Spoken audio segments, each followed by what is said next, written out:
All right, well, I hope this works. It is a little after 10:30, almost 10:40 on St. Patrick's Day, and backed by absolutely no one's demand, popular or otherwise, it is time to to review another Soulfinder book. I believe this is number 4, and done by Douglas Ernst, Matthew Weldon. It looks like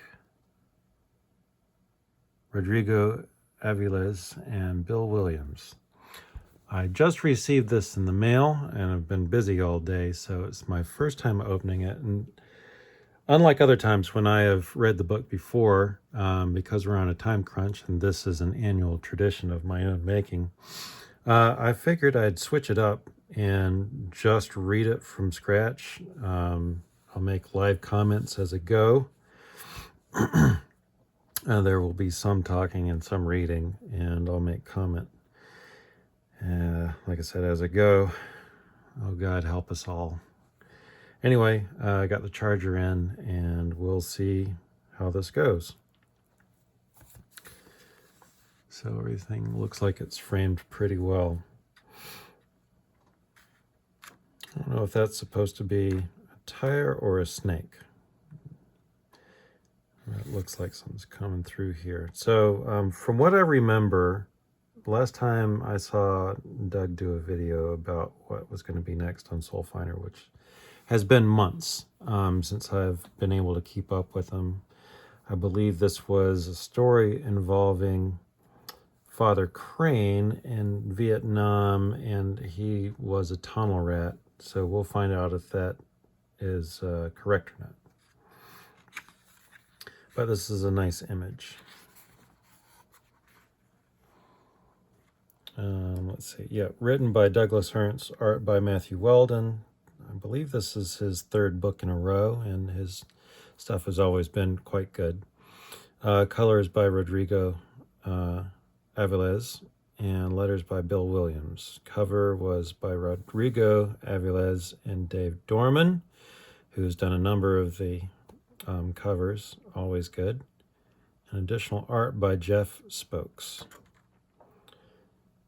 The Order of Soulfinders was founded in 531 AD by Pope Boniface II for the specific purpose of combating the cult of the demon Blackfire. Due to Blackfire's power and influence on the psychic and spiritual plane, candidacy for the Soulfinders requires prior combat experience, along with the views taken as a member of the clergy. The ability to confront evil, both physically and spiritually, sets Soulfinders apart as a rare breed. Yeah, Soulfinder, the Tunnel Hounds. Vietnam, the Iron Triangle. You can see everything here.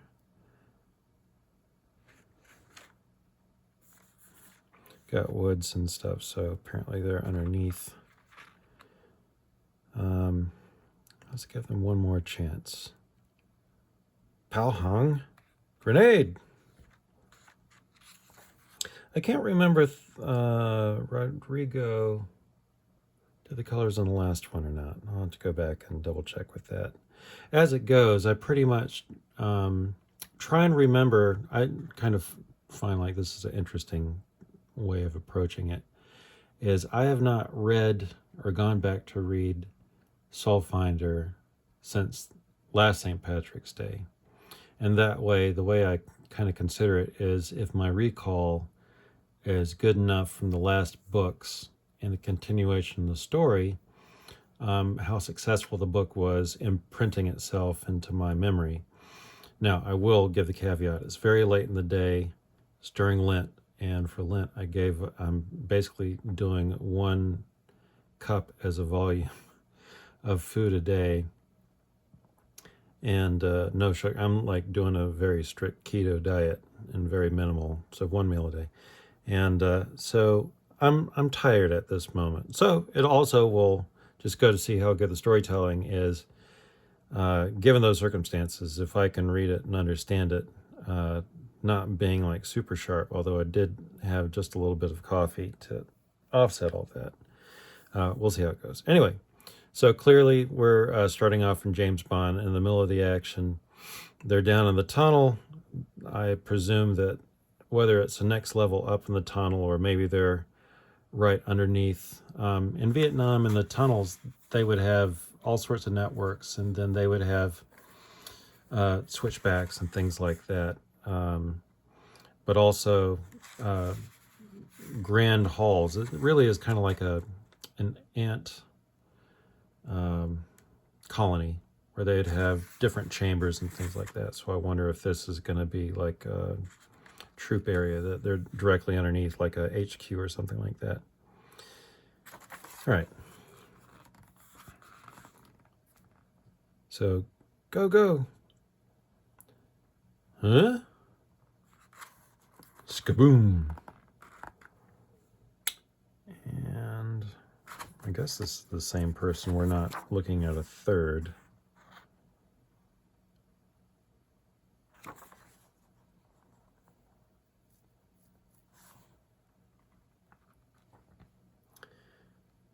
So an explosion from the grenade goes off. I'm not sure who this is now. It doesn't appear to be this guy either, but maybe it is. My eyes, my vision, it's getting screwy. Lancaster, who I suppose is his comrade. I got you. We're almost there. Fingernails. In his hand. You know, this is something I was noticing last time. There's the same sort of vein pattern that Matt Weldon seems to do. And it always struck me as being interesting because it creates this sort of square nail. Now, before I kind of took it, I couldn't quite determine if all of his hands are coming from the same like 3D model or reference, because that mark shows up. No, it also could be like, is it supposed to be hinting at an idea of a stigmata, like the nail marks of Christ, since we're talking about exorcists and that sort of thing, which is a mark of a high degree of piety and holiness. Or not, or if it's just like his reference does that same sort of thing. It's just interesting. If this is supposed to be a vein pattern on the back of the hand, he's got it on everybody he draws, seemingly. So I don't know if that's a different thing or not. But anyway, I guess yeah. So it looks like what I assume is Father Crane got bloodied up on his noggin, and he might be in really bad shape. Radio Man, he's in good hands as they're extracting him from, well, I guess he drug him a long way.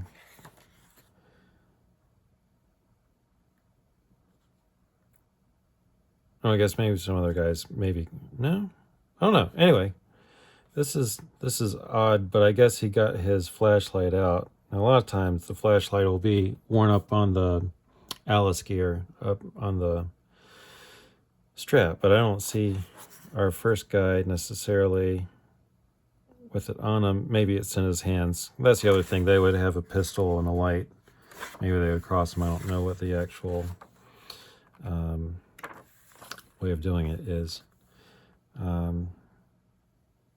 I suppose it could just be in his hand, because we never see Lancaster's other hand till he gets here. My main thing is like, man, that's a long ways to go, because they're underneath a platform of some sort. And then meanwhile, this comes out like right at the base of a tree. And I guess they were able to get through the roots. Or maybe the platform is right off.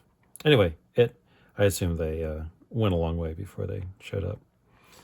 So they got the chopper coming in with good old guardian angel Falco of the golden hour, arriving just in time. And then home 3 years earlier, Crane's Auto Body, Temple, Texas. Oh, I didn't realize that his family had. Oh, this is. So in Soulfinder #1, they had this car, seemingly this car, that was a nod to Cobra. I can't remember the kind of car it is, but I guess maybe it was a family car, one that he had, and it showed up earlier. So it's a nice callback to Soulfinder 1. This will reward you if you have all 4 plus the extra additions that come with it, which would make 6, I believe. I think there have been 2 of these halfway ones or whatever. I will say it's a nitpick, but well, maybe it's also kind of reflecting cloudy vision, but I mean, I would presume this is supposed to be a Huey. I kind of wish that maybe it was a little better drawing of a Huey, but it doesn't really rob the story from its meaning.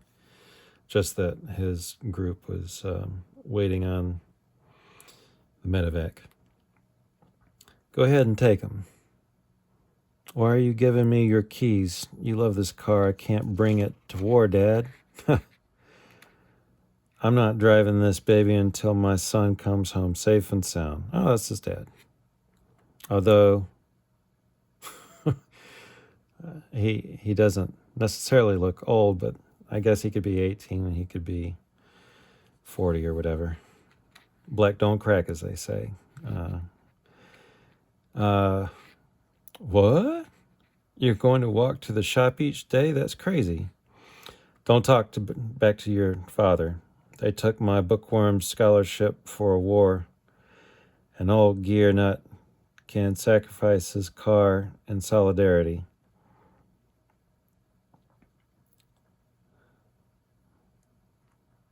Mom, tell him he's lost his mind. Jolene?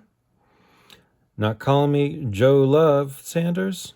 Your father isn't joking. Just make sure to write home every chance you get.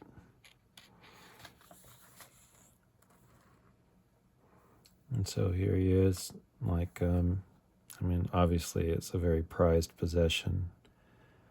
I won't let you down, Dad. All right, Mom, I'll fulfill my obligation, and then I'm done. All right, Vietnam, Chulat, 2nd Surgical Hospital, Purple Heart injury number 5. How's 6?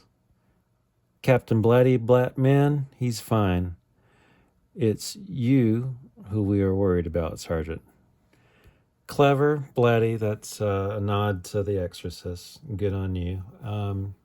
Blatty, William, what's his name? Anyway, Blatty was the guy who wrote The Exorcist, and I think he directed the 3rd one, but also wrote a couple other great movies, if you get a chance. One of the best Pink Panthers, which is called A Shot in the Dark, which didn't start off as a Pink Panther, but made an excellent one. It's also William P. Blatty, is that what it is? Anyway, you can check it up if you're one of the 3 people who watch this.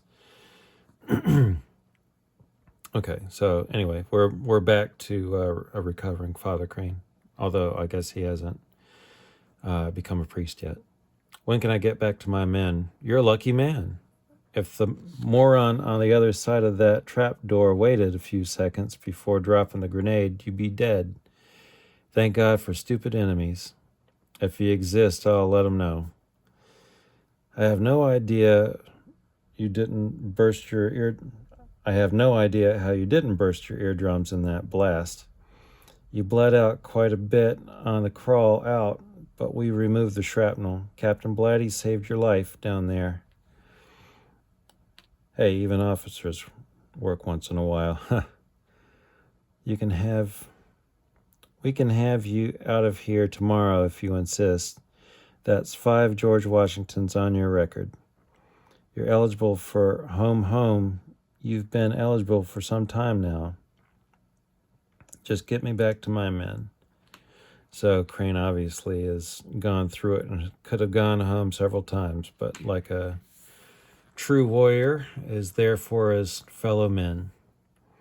Banjun Province, 24 hours later. Welcome back, Professor. Now, see, this is a good drawing of a Huey. I suppose the other one is just sort of like, the melding into the landscape, and so it was supposed to not be definitive. That's acceptable. Certainly is much better. Although I don't know about the scale, but nitpick. Welcome back, Professor. Sir, knock it off with the formalities, Crane. Great to have you back. I got you a present. This was harder to produce than Girly Mags. Moby Dick, you know me too well. Thanks, Blatman. Can't go wrong with that classic. That should eat up some of your R&R, you insomniac. I want you to meet someone. Who's the Cherry? Where are you from, Cherry? You think you're ready to be a tunnel hound? This is Father Lamb. He's no Cherry. The big dogs sent him. They call him the Capuchin. He's a mystic, a Soulfinder. Oh, yeah, okay. I can see the monk in front of this. I was wondering, well, obviously saw this, so I kind of had an idea. But I didn't realize that they were going to work in the Capuchins. Capuchins are really interesting guys, from what I know. I got to go to I believe it's not part of, well, maybe it is part of a monastery, but as a chapel, it's where a number of and I think it's the Capuchins, or Capuchines. I don't exactly know if that's tied into cappuccino or not. I probably should have known this, but this is going off the top of my head, which is half the fun. See what I actually know and what I don't. And of course, if I'm embarrassing myself, so much the better for entertainment. In Italy, when I went to go visit in Florence and in Rome, and I believe this was in Rome, there is a place where you can go, and it's open to the public, or at least it was in the 90s when I went. But many of the brothers that had died, their bones were taken and collected and turned into artwork in several, what's the word? Not a shrine per se. Maybe it was. But anyway, like in my architectural terms are kind of not there at the moment. But you'll see in many of the great churches and cathedrals, along the side of the church, they will have, it's just the name will come to me. You can look it up. But anyway, there will be places dedicated to different saints, or they'll have remembrances.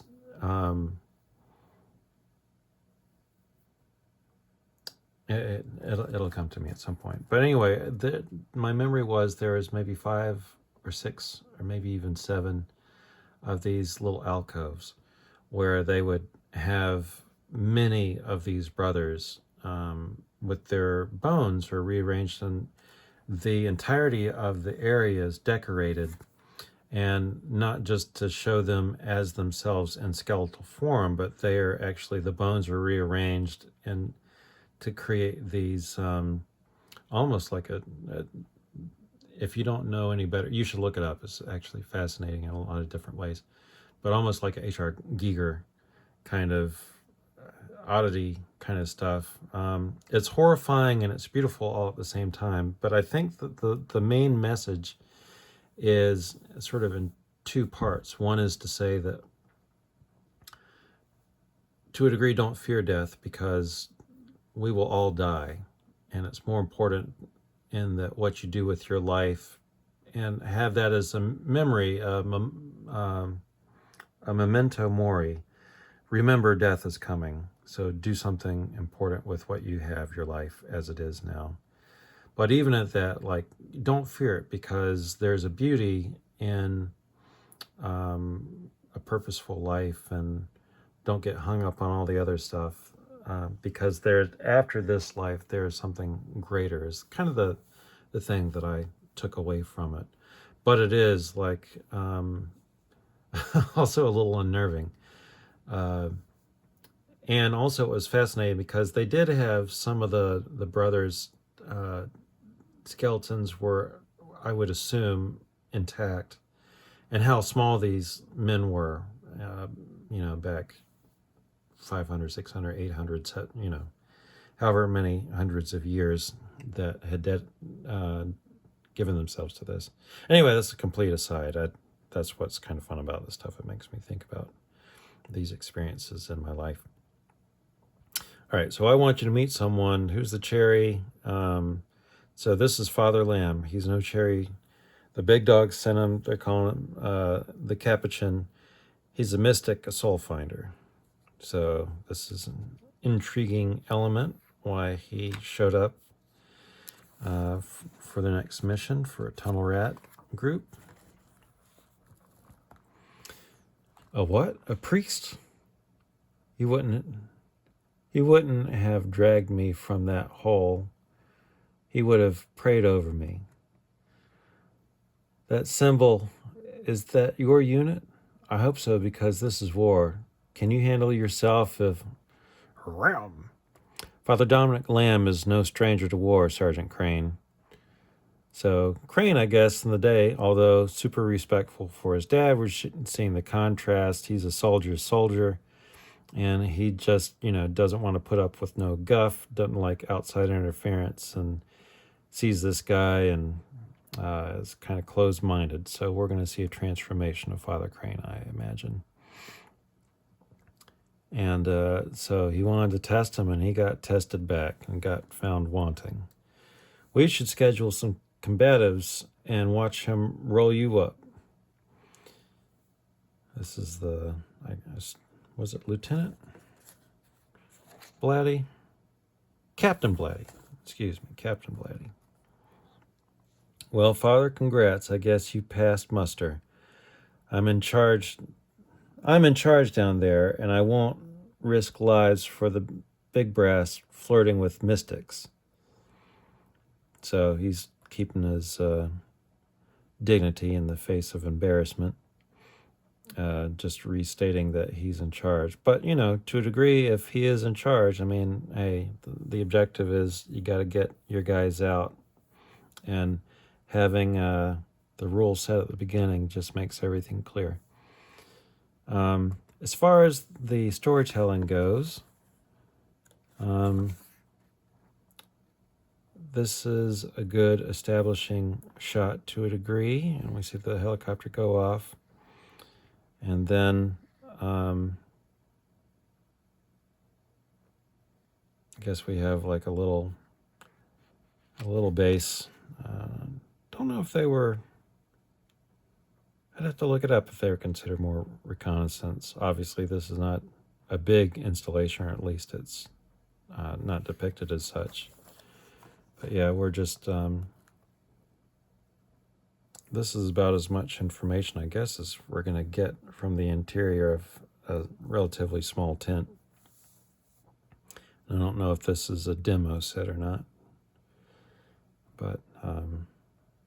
doesn't look like a radio, but I'm not that familiar with that era's gear and stuff like that, too. You mute, too? I leave for a few days and everything gets nuts. What gives, sir? So, I'm not entirely sure who all these guys are. I presume this is the captain, and that's the captain. I know they're all in uniform, which is always a difficulty. It's easy to follow Father Crane because so far he's the only black guy in the group, but it would be nice if there was some way to distinguish who these other guys, even if they just mention their names or things like that. And I know this is drawn in such a way that they're kind of in a soft focus in a small panel, but whenever I see people to have them distinguished a little bit more, and maybe I'm missing this. This is the captain. He's got his sleeves rolled up, and I'm trying to see if the other guys, because sometimes you can get away with the different rolling of the sleeves might be the way to tell guys apart, but you can't really see on this guy or that. And I will say, the pants, all right, that I got that. I don't know enough about the tunnel rats and that sort of stuff. If maybe they chose to wear, or part of their uniform and stuff like that was they could get away with something different in their battle dress uniform, but I would expect pockets on the front and some name tapes and a rank insignia on the shoulders. It's possible I'm getting this completely wrong. Maybe part of what they were doing is they have that all stripped away, but that also might, the reason why I bring it up, that might also be a way of helping to distinguish between these guys, because it's hard for me to tell if this is the captain or not. I'm assuming just because he's the one talking. But I don't know who they're patting on the back to go outside the tent. So I wish there was a little bit of more clarity. I suppose it's not the bigger part, because we're focusing more on Crane and meeting Father Lamb here. Or Brother Lamb. Father Lamb.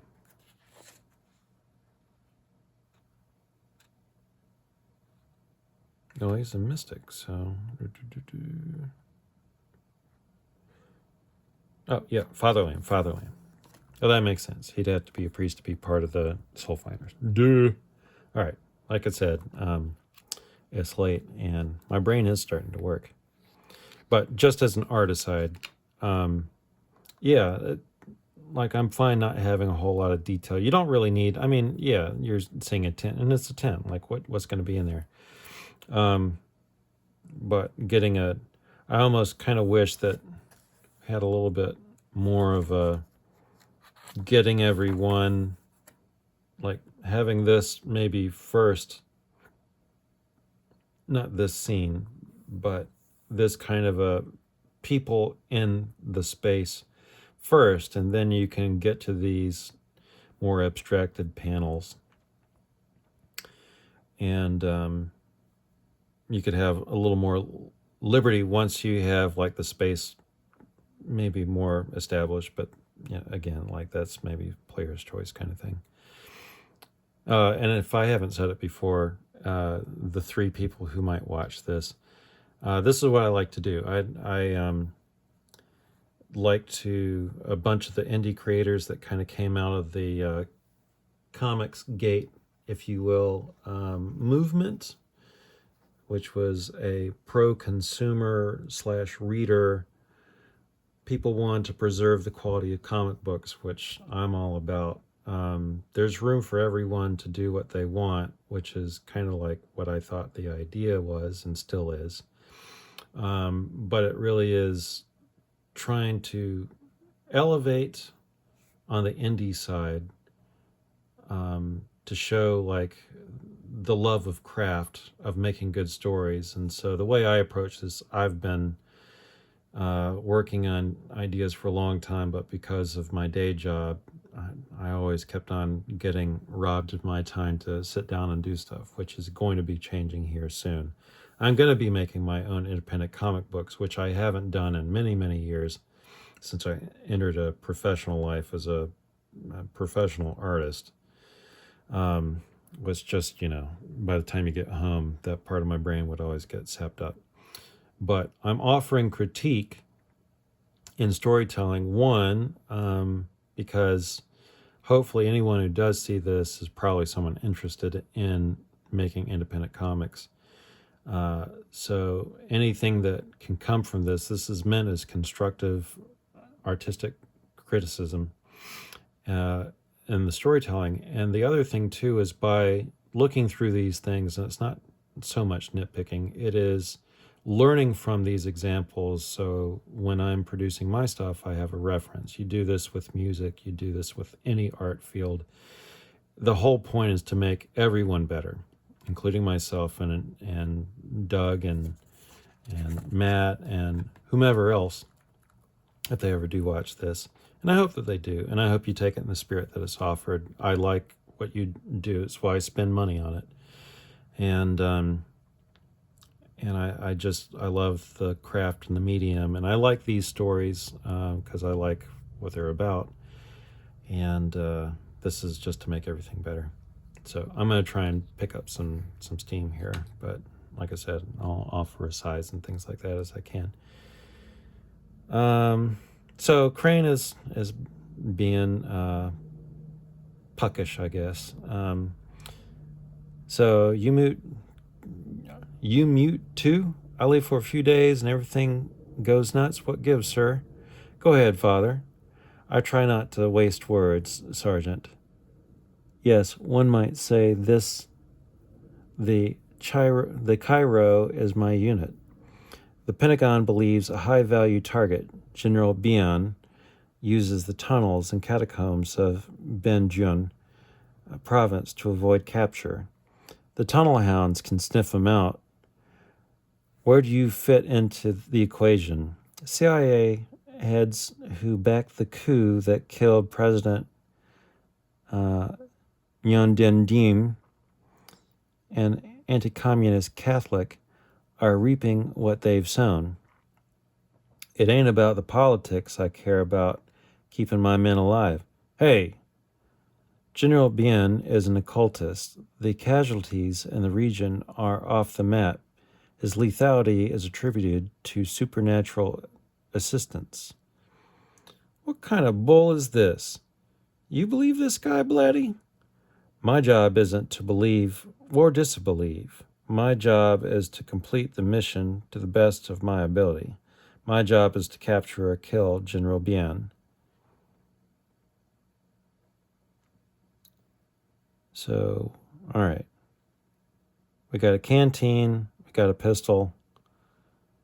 All right, so we had a captain and we have a sergeant. So one of these is the captain. One of these is the sergeant. All right, is the sergeant Lancaster?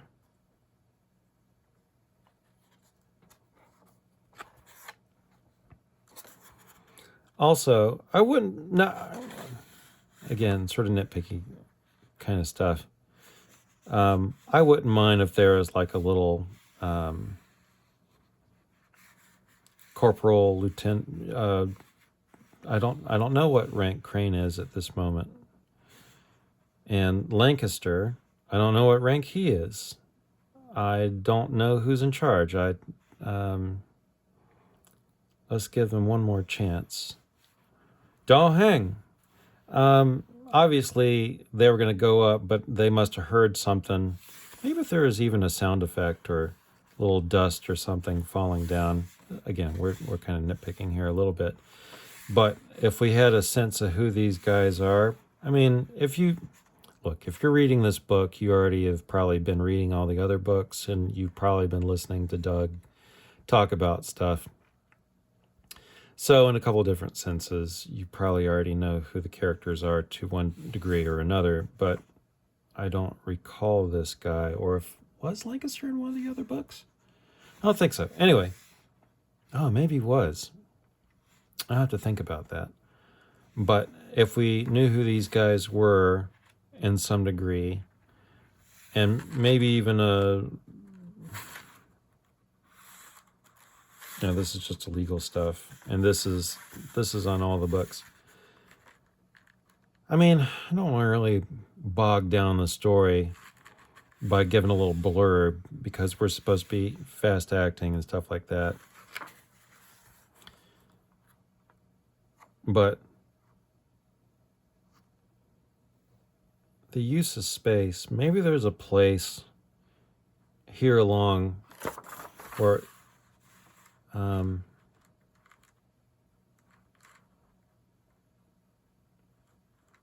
if we had just a little more information about who these two were in this situation. I know it doesn't, but maybe there's a place right in here where you got room and you could spend, and you'd have some degree of some stakes, and then because the way that this is framed, I'm still not 100% sure. And if we're talking, at one hand, it's like, hey, we're familiar, we're going to use names. Like everyone calls me Crane, everyone calls you Lancaster. But then we're going to switch it up and we're talking about captain and sergeant and all that sort of stuff. If maybe we had an association, because I don't know these characters well enough to carry through. And although I do know Father Reginald Crane from last time, this is a younger version of him, so I don't know. He's not codified so distinctly that I could tell him as a young man outside of, I know it's him because we're focusing on him. I don't know this guy. So maybe if there was a little bit of an aid to like, hey, these are who the players are, kind of thing. If it could be a little more a way to communicate that so that there aren't as many questions. Like this is fine. I mean, you get the doctor. We know that he's playing his role as just to get information out. This is good exposition as a construction. And we have motivation, and you learn a little bit about Reginald Crane here with his folks. But it's sort of like the Hamburger Hill movie. Like, if I were to watch it now, because some of the actors became famous after the fact, I can keep them separated. But it was a large ensemble of no-name actors back when it originally came out, and I saw it back in the late 80s. And there was enough of these guys that were interchangeable that it kind of hurt the story a little bit because, and I'm not saying everyone is a G.I. Joe character, meaning like the little 3-inch figures where they were so radically different in their costumes and things that you could easily tell them apart because, well, they look so different. You still need to make them look like a group, but there's something in the personality, the way that they speak, their function within the group that needs to be made clear enough that you get the enjoyment of knowing this guy is not that guy and that guy is not this guy. And when I go from panel to panel, because the way that they're drawn, unless you're drawing from life and they're so distinctive, because the vagaries of drawing and different angles and things like that, you need something to help you along. Like I said earlier, okay, well, if this guy's got his sleeves rolled all the way up, that's got to be a consistent thing. So whenever I see him, I know him. But otherwise, I want to know who these guys are so I can follow along. We don't have the benefit of this being a movie where you can recognize the actor. There needs to be something in when these things are being drawn, and all these are soft focus. So help me along. That's all I'm saying. Something with the hair, the color of the hair. The one guy is always smoking a cigarette. This guy, is bigger. This guy is smaller. These are all, I know this guy is theoretically a little taller since his knee's bent and he's taller there, but it's hard to tell that from different, like this is the top hat angle where you're looking up. So that height reference doesn't necessarily translate. Tunnel rats in their nature are usually smaller people anyway, so it might be interesting if the commander is not necessarily a diminished, shorter, like 5'6" guy or whatever, like could be taller or anything like that. Anyway, my main point is, could we find a way to make these guys considerably more distinctive? Because it's difficult. And also, I will say it's tough, too, when you have green uniforms in a green room. Maybe there's something that could be done about that, too. Not that I can't read. I mean, it's legible color-wise, but, that might be something to consider. I mean, it's nice that we have the orange background to connote the action, the changes stuff, but something going along. The reason why I come back here is also Crane picks up a pistol. This isn't raising any red flags. Now he's pointing this pistol.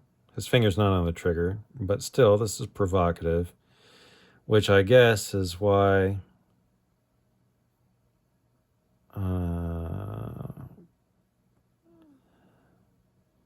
what gives her... Well, if he's Sir, he wouldn't be the sergeant, because that's NCO. That would be... He would just call him Sarge. So I assume that this is still the captain. General Ban... John Rat Sniff. Back to the... Hey, General... What kind of bull is this? You believe that guy, Blatty? Well, if it is Captain Blatty, I guess this is Captain Blatty. And he might be getting hay because he's looking at Crane. When Crane's got it, it might not even be bad if he still has...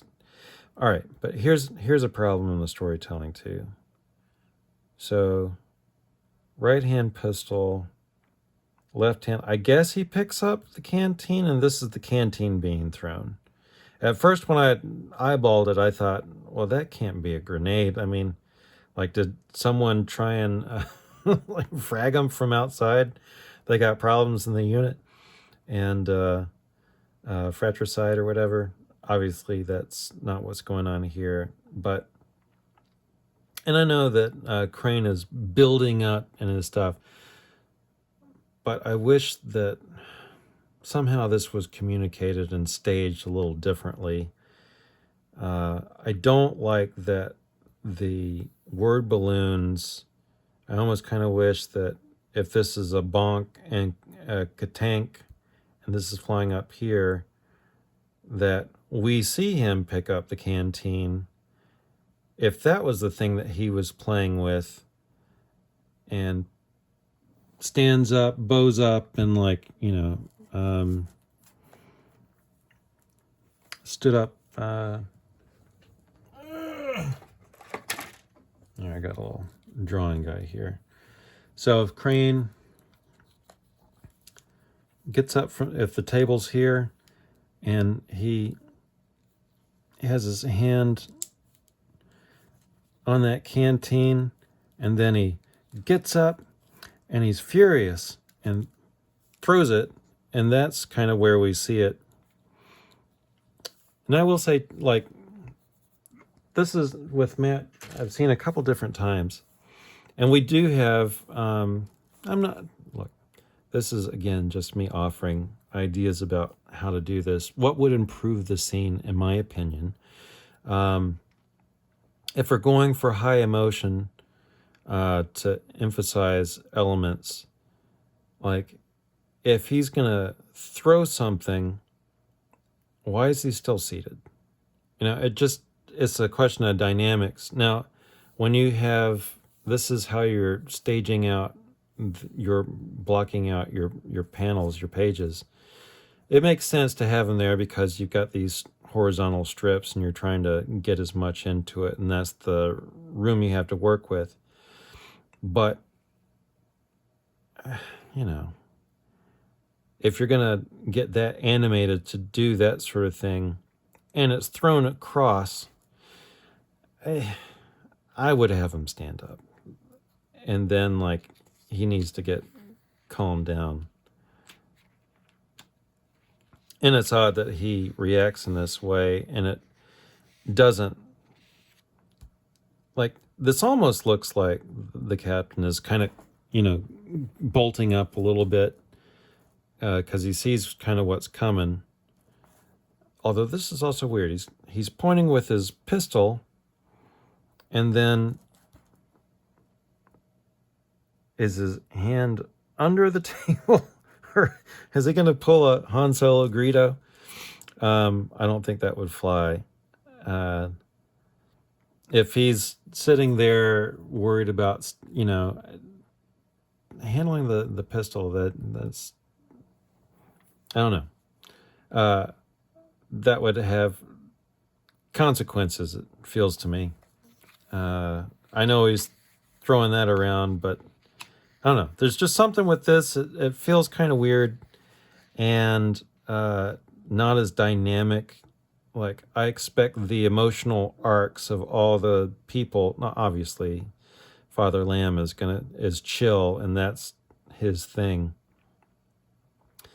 But if you needed to show, if Crane is not trying to get busted down to, I don't know if he's a private at this point or not, but if he's not trying to lose his station or get punished or whatever, but show his thing, have him point directly in his nose, like that he's gonna like lean his whole body, use his body to lean over and get in his face physically for the captain to try and separate him, in other words. Bombs and bullets save lives here. You better pull this trigger when the time comes. I didn't abdicate my right to self-defense when I gave my life to God, Sergeant Crane. You may read a lot of books, but are you reading the right kind of books? All right, so I guess he's handing this pistol over, and he's talking about, the combats, and hey, what I say goes. Again, I think this could all be I guess these are the equipment that they're going to give to Father Lamb, which, okay, that makes sense. This set of actions, like, if he's questioning, if he's thinking that, oh, he's Father Lamb, he's a peacenik, I'm getting bogged down taking this guy, yeah, I would kind of like make your point, put your finger kind of in his face, get up in there. Like, the more you're thinking about your babysitting mission, as he's getting this rundown, he could even be saying, as he's getting this sort of stuff down his way, he could say, hey, do you even know how to use this? He could rack this, make sure it's ready to go. Put them in front of him, push your chips to the center of the table when you're playing cards, that sort of thing. Put it right in front of him. And this is a reaction if someone says something that what kind of bull is this? You believe this guy, Blatty?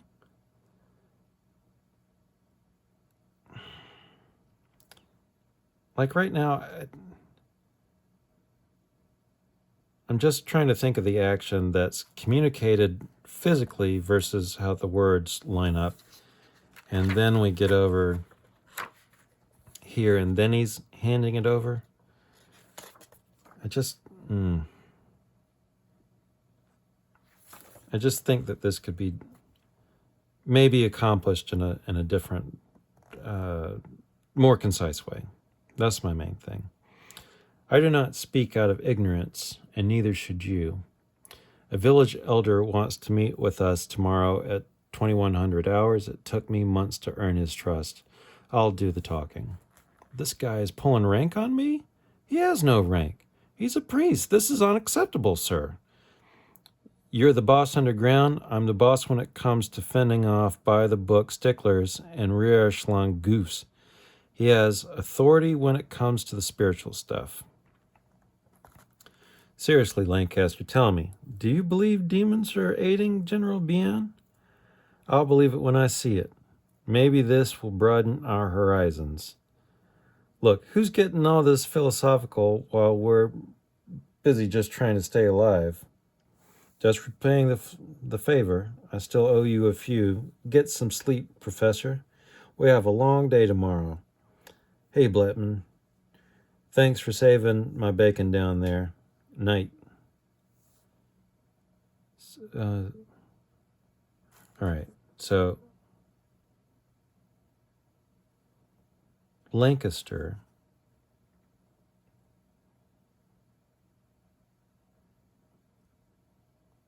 I wish we could tell more readily. Like, take the words away. It's hard to distinguish So I still don't know what rank Crane is, and he's worried about pulling rank. And I can't remember at this time in Vietnam what rank he's supposed to be. I mean, I assume he was drafted and he's going to do his bit. Did they say? Did I miss it? Go ahead, Anakin. I'm not driving this baby to my son.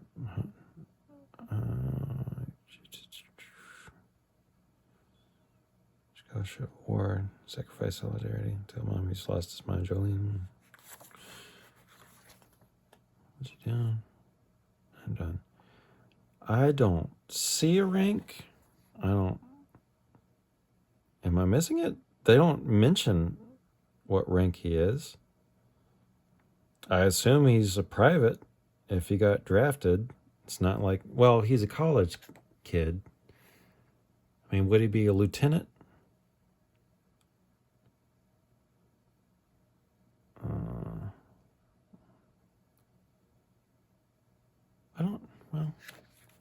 My memory is, or my understanding is, if you got drafted, it's not like you got drafted into the officer corps.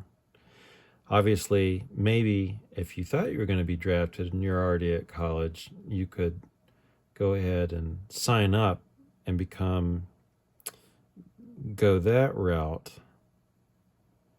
Captain Blighty's man is fine. Worried about house 6. When can I get my... You're looking me in. 1 or 2... Yeah. I'm glad outside. Captain Blatty. Even officers. Well, he's cracking on officers, so he's not a lieutenant. He's an enlisted. Yeah,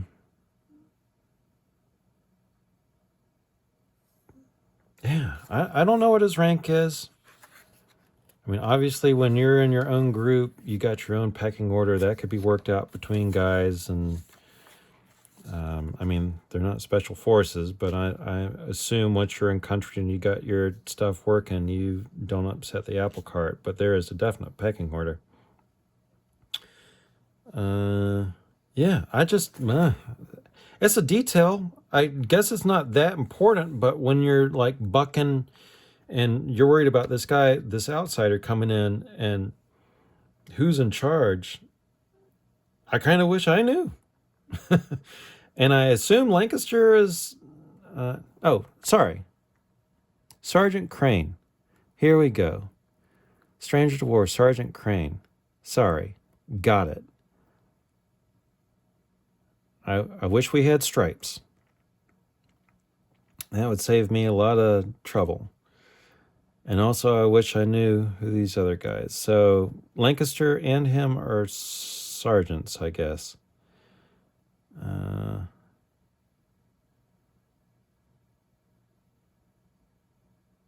Or maybe...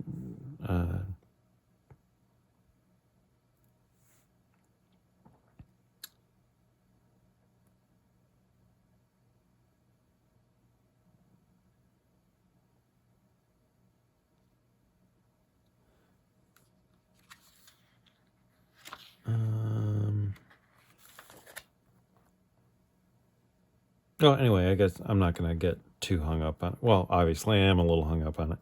I'm not going to get overly hung up on... Now I can't remember if Lancaster is a sergeant or not, too. Ultimately, it doesn't matter, I assume, because they have a working relationship. It's not about rank with those guys.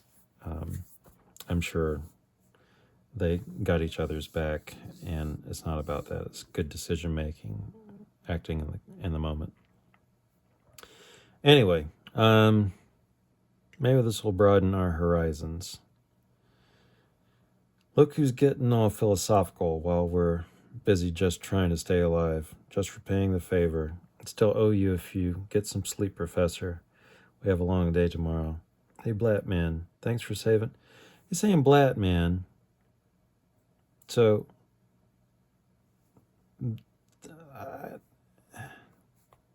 I guess they're all in the same room. I guess it doesn't matter. But when I see it framed like this, I have to assume that this is Blatman, his captain, Captain Blatty.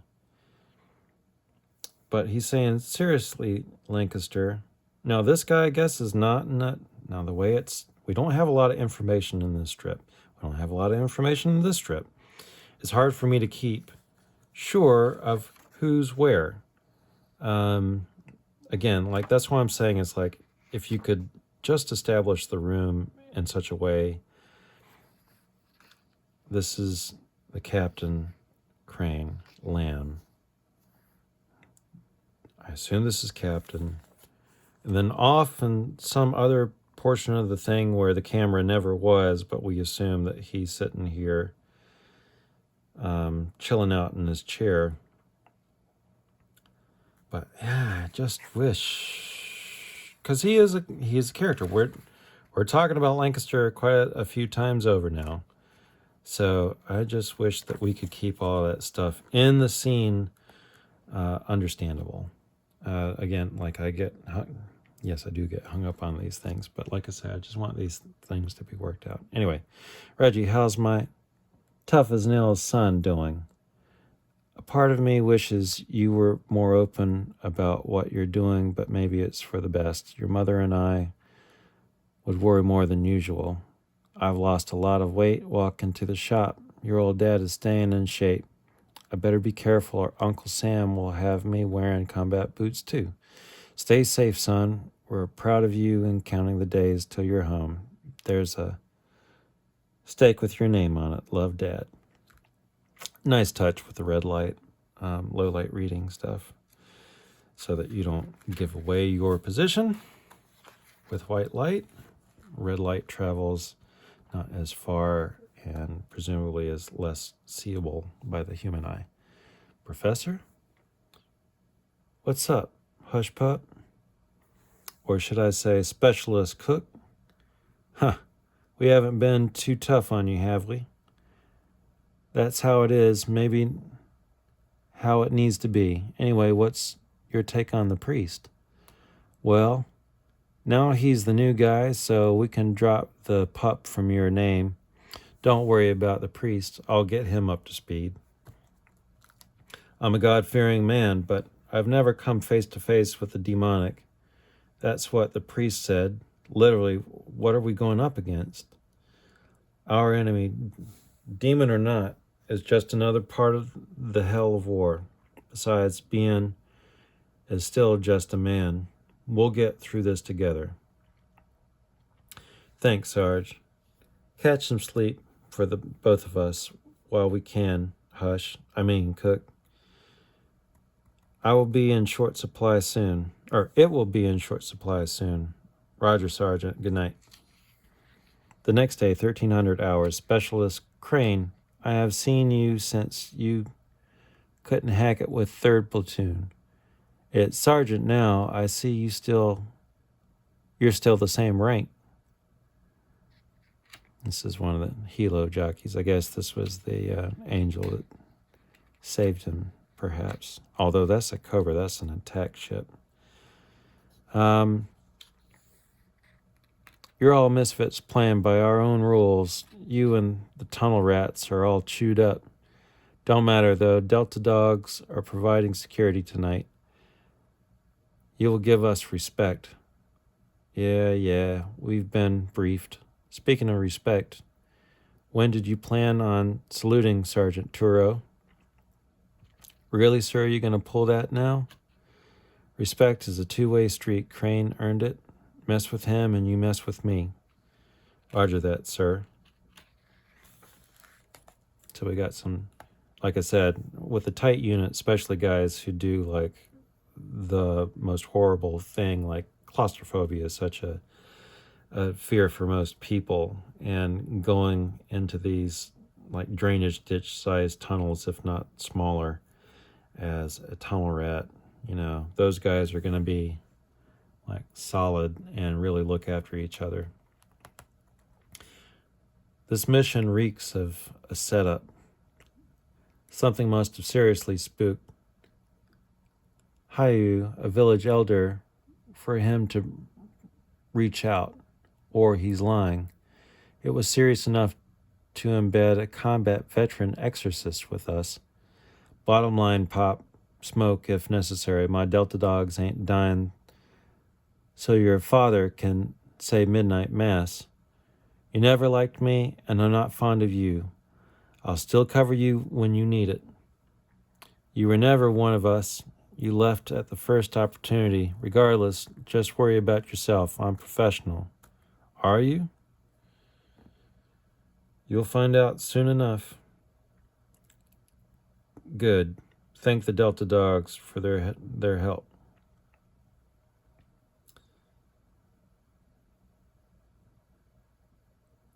Wait a minute. Okay. Now I'll say this too. Now, as a kid of the 80s, and again, I've mentioned G.I. Joe before. So, in the 80s, everything from Vietnam, we saw it in all of our shows. And so we know what a Huey looks like. Even if we don't know every inch of it, we know its shape and all that sort of stuff. And as a kid growing up, even though pretty much I can't remember any movie at the time that featured the attack Cobra, which is this gunship, which I assume that this is. I mean, come on. We all had, what was it, Wild Bill, and I can't remember the name of the attack helicopter for G.I. Joe, but it was essentially a Cobra. And, I mean, that's deeply ingrained in our psyches as young boys from the 80s and stuff like that. And kids since then, I mean, or if you went to buy a model kit, we know what it looks like. I assume it's kind of easy to get images, but that could be a little better. Again, it's not but the foreshortening, this looks like a micro helicopter. I'm sorry, the tail needs to come out. If you're worried about it going off the thing, then just repose the whole thing. I'm not saying you have to go out and, I mean, you could probably find, I don't know if Matt, this is for you. I don't know whether or not if you're using 3D objects or not, but this would be a good time to make use of one, or maybe just search long and hard enough to get like you've got this sort of shot and you have this sort of shot. Certainly there's a 3/4 or off axis version that you could find that's this just doesn't read well. I wish this was stronger. Now, the other portions of this, as an attack helicopter, I don't see any other Hueys, and I'm worried because I'm glancing over here, and I'm hoping that we're not saying that this 2-seater pilot and gunner attack helicopter, which is super narrow, which was its great defense. I mean, it's basically a man wide. I hope we're not trying to imply that this was a troop carrier of some sort and that our infantry are jumping out of this attack helicopter. I'm assuming that this is not a Huey and that's not a Huey. And that's certainly not the shape of a Huey. Those are not Hueys, which are troop transports. I wish it was a little clear. Like, okay, attack gunships, if those are escorts to protect these guys getting dropped off. Anyway, this reads weird. Again, I'm not trying to be overly nitpicky, but I mean, we're telling a story, and the story is, you want it to be communicated in such a fashion that it feels, I shouldn't be able to pick a whole lot of holes and stuff. And maybe it's not all that necessary. Like maybe these guys hoofed it in overland, and then at the appointed time, the aerial support's going to show up. Maybe that's what it is. I'll read further on.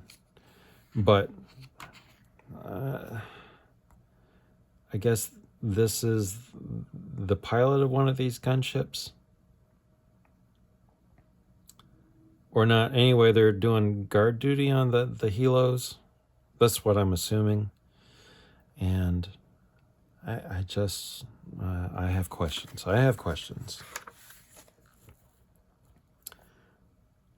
Huay's village, or Hughes, I'm not entirely sure.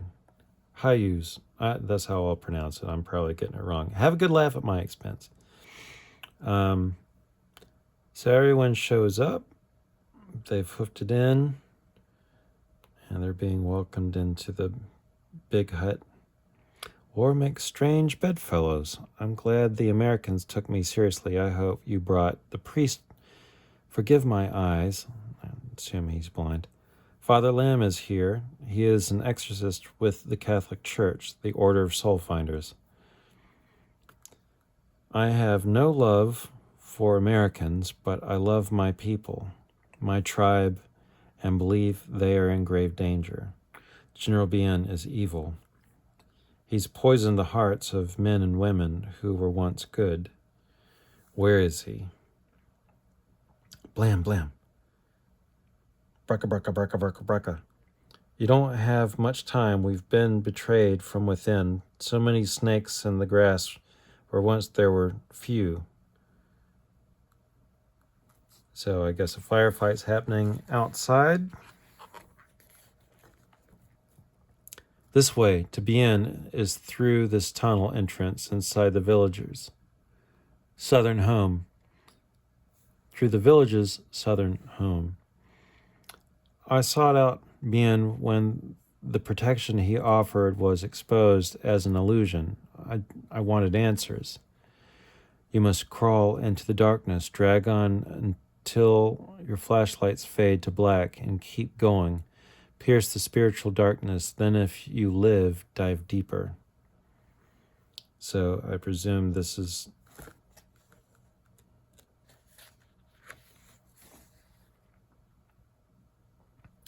a flashback of sorts. I assume that these are American soldiers, but it also looks like maybe some of the villagers are armed. And I don't know if the implication is that once these men enter into the hut with the village elder, that outside these guys and the army fellows are mixing it up. I wish that was clear.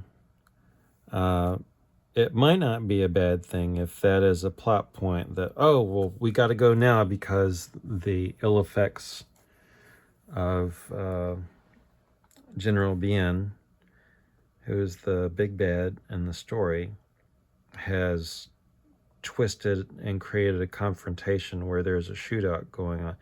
If it is a shootout, would these guys react to it and go support? Is this distant?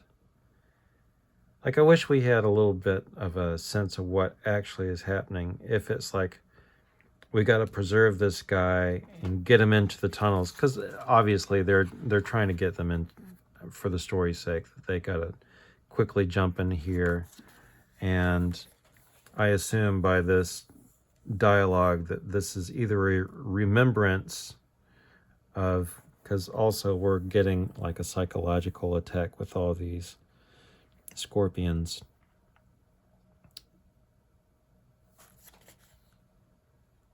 Or, oh, with the way that this is, maybe this is him sort of flashbacking to when he was dealing with them. General Bien is evil. He's poisoned the hearts of the men and women who were once good. Where is he? You don't have much time. We've been betrayed from within. So many snakes in this grass where once there were few. So maybe this blam blam brecka brecka brecka is not actually happening outside. and is like motivating these guys to then run and jump into the things to escape the firefight. But I guess this is him remembering. I wish that was clearer. I mean, the individual drawing here and like this stuff is good. Oh, I see. He once had his eyes. Now, see, I'm really trying not to like bust chops. I wish it were made more implicit that he's going off into memory, and that was much more explicit. I mean, okay, yeah, he's got his eyes here. Maybe there's a different way to do it. Yeah, because now we're doing color stuff, which, okay, that separates the two things. But it also... he's outside the frame.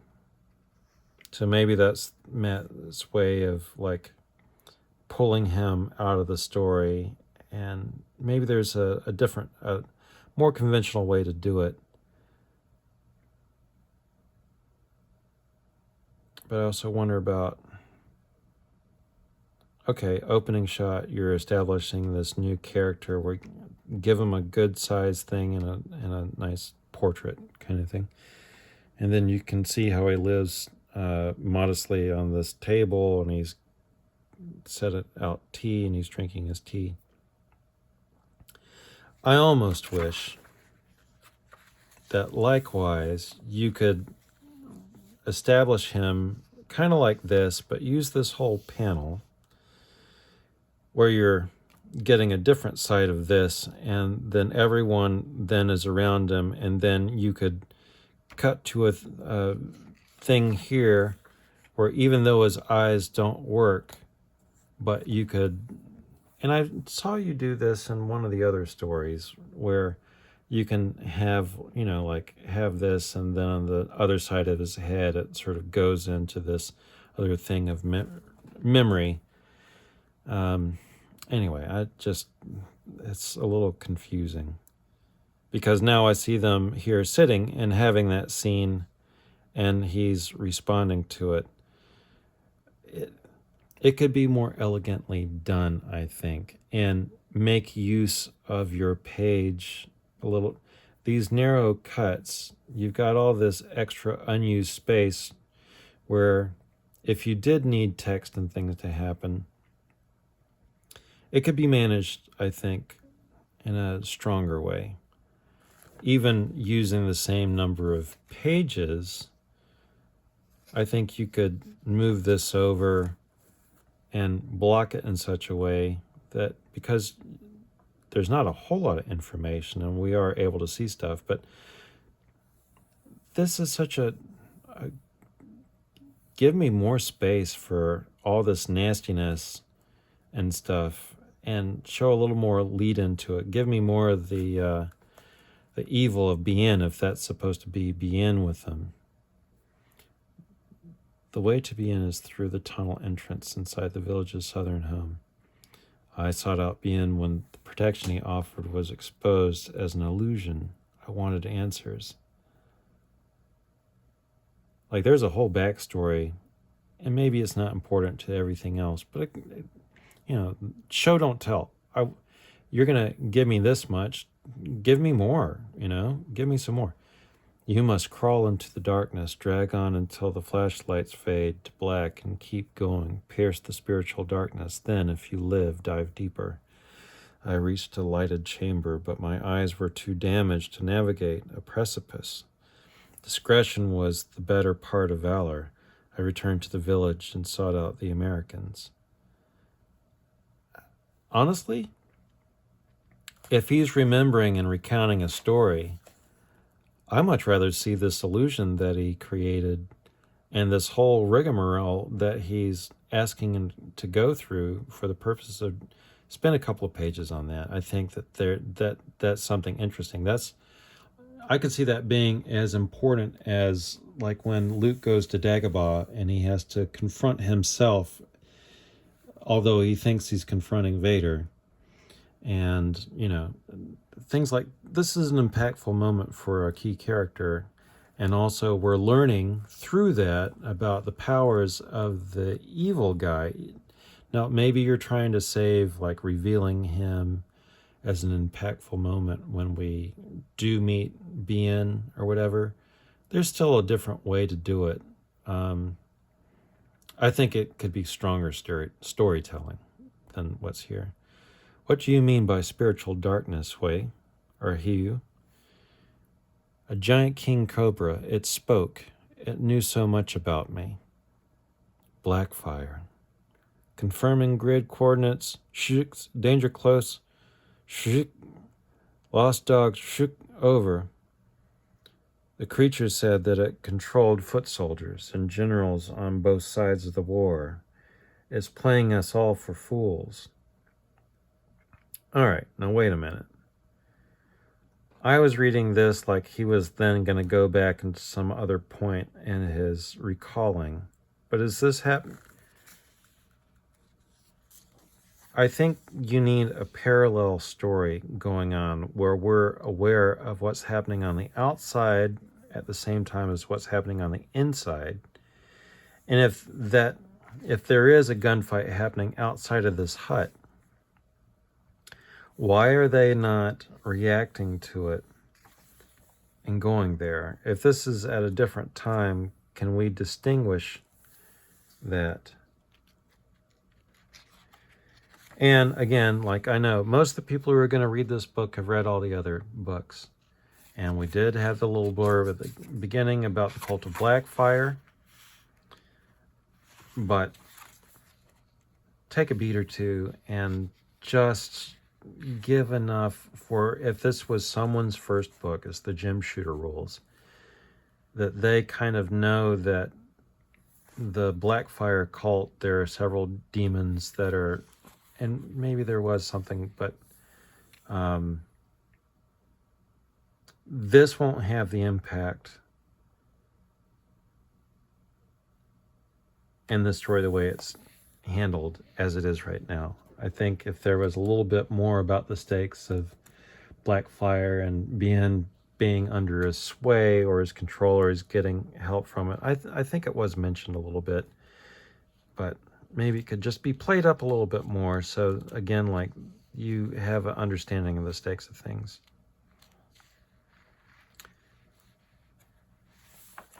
All right. What? Negative, negative, negative on the Lost Dogs. Negative on Danger Close. Over. So I guess they are being overrun. And they're fighting them off. Crane! Run. Now the Phantoms are coming. F-45s. Or F-4s. Excuse me. F-4 is the Phantom. I should know better. Duh. We're dead. Some psycho thinks we're Lost Dogs. We didn't call it in. Danger close, man. This place is done. Flattened. So now they get up. The tunnels, they're our only chance. Now, see, this is what I figured that we were going to get pushed towards. But these guys are just hanging out until now. Gunfire already erupted. Maybe what could work a little better, again, like, if we have a greater sense of the landscape, well, we got an overview, I guess.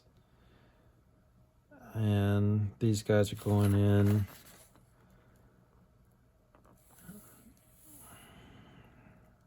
Are they fighting the villagers as the Americans? Or is there Viet Cong somewhere, or Viet Congs, as they said in Tropic Thunder? Are they being hit by a third force? If the villagers is force 1, the Americans is force 2. Is it these two fighting it out, or is there a third force? And if that's the case, if there was suspicion that there was, maybe they could say in the background, as they're meeting, they know they don't have a lot of time. But why don't they have a lot of time? Is there, they had said maybe Bien is on the move, and he's going to overrun them. But maybe someone spots movement or something like that, so that there's enough time and the tension is here. But once this happens, I kind of feel like these guys would be like that. And they have to decide what's going to happen with this guy. If they need to haul him off the premises, at first it kind of reads like, by the way, this is also a nice touch, and thank you for making it green for St. Paddy's Day. And it still is. You got 3 minutes. I'm taking forever, but this is how we do. No edits. So now we're in the midst of a firefight, and it's going so badly. Although we're not seeing who the bit. All right, here's another complaint. And you could look at movies for this too. Again, it's one of those things like, I know the story is not about this, but you have to give some level of context in the fight. This is a very exciting set of circumstances. And now we're finding out that, and perhaps maybe it's not as big as what we think, because it sounds like between Blackfire and General BN, that they're confusing both sides into such a point that these guys either are going to actually be overrun, or there's enough confusion where they think they're going to be overrun to the point where they're saying danger close, which basically means that they're going to lob artillery or come in, drop bombs basically right on top of the soldiers calling it in, hopefully not directly on them, but close enough, because they're about to be overrun and this is the last-ditch effort.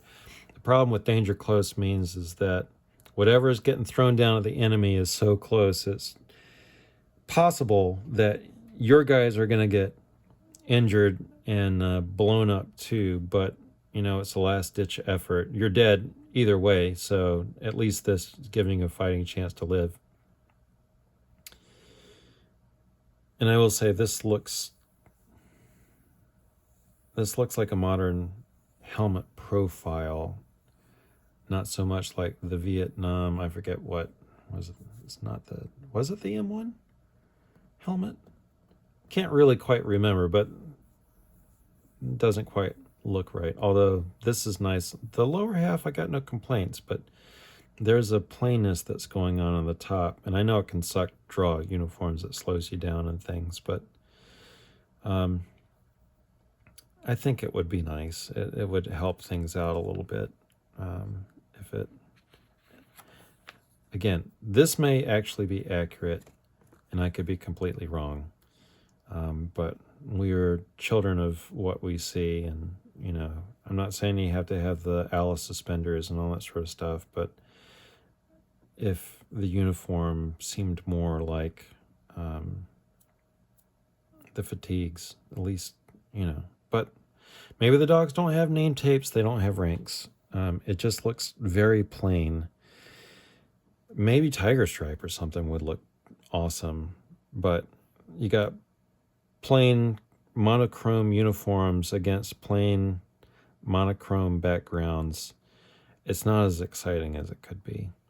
Again, like, this is kind of a complaint. This is nice drawing the sky and all that sort of stuff in here too. And maybe it looks like the light is dying, so maybe it could be, what was the time on the attack?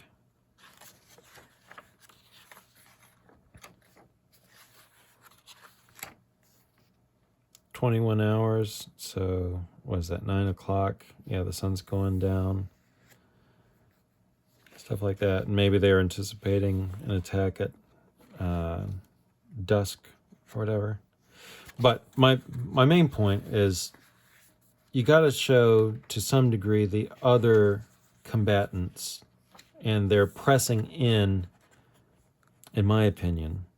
What I would like to see is the bad guys pressing in, so that you have the vice grip of tension building and all these things that gets, hey, the only way out is through the tunnels. which I know that that's eventually what we want to get to, but how we get to that, it doesn't feel quite right. And I need a sense of what the force is against them. I don't know if they're being attacked by one or two people. And if it's a deception, that it would be a good thing to be deceived as the audience along with these guys, and then they could be phantoms that don't matter after the fact. Is, you know, I'm just saying this could be better. In my opinion, it could be a lot better. The storytelling, pacing, and things like that could be redone. All right, so picking up the tunnels, they're our only chance. You won't make it unless we cover you. We're surrounded. Go. I mean, show the village being surrounded. That's what I'm getting at. And you got all this firefight stuff. Have guys fighting it out. And then it's like, hey, why can't we just, there clearly are no Hueys from the panels. It's all attack helicopters. So if that's the case, if they were engaged, or even RPGs coming up and like this is a real hairy situation, that would be awesome to draw and have there. Spend a couple pages on it. That's all I'm saying. I think it would be rewarding for the audience, even though it might suck to draw it. Unless you cover, we're surrounded, make it count. So these guys are going to stay and fight. And these guys are bugging out, trying to get to the tunnels. Again, why this is what you want to do, I wish that was clearer. But I get it. We're just trying to get to the... Like, this is not the story you wanted to tell. You wanted to tell the story inside the tunnels. I get that. I'm just saying, don't sacrifice extra awesome story just because you're trying so hard and to get here to this point that you really want to talk about so quickly that you're cutting off the nose to spite the face kind of thing. There's awesome action that we're, as the audience, missing out on. And I think it could be clearer, it could be concise, and give a lot more awesome action.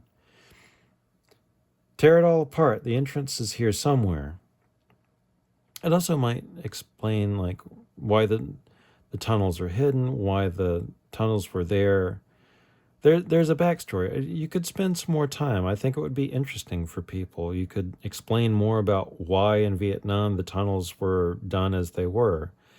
Again, like, not only might this not be someone's first issue, they might be 20 years old and not know a damn thing about Vietnam other than if they're watching the movies, it's either Creedence Clearwater Revival songs or it's Motown. That might be all that they know about Vietnam. Or, fill them in on the situation a little bit more. I think you would, it's missing an opportunity. That's what I'm getting at. Bingo, let's go.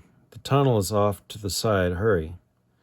So they all kind of clamber down here. You good, Hush? Roger, Sergeant. And then they're all down here. Paternoster. Qui es in calis sanctificator nomen tuum et ne nos inducus in tantuum sed libera nos malo. Amen.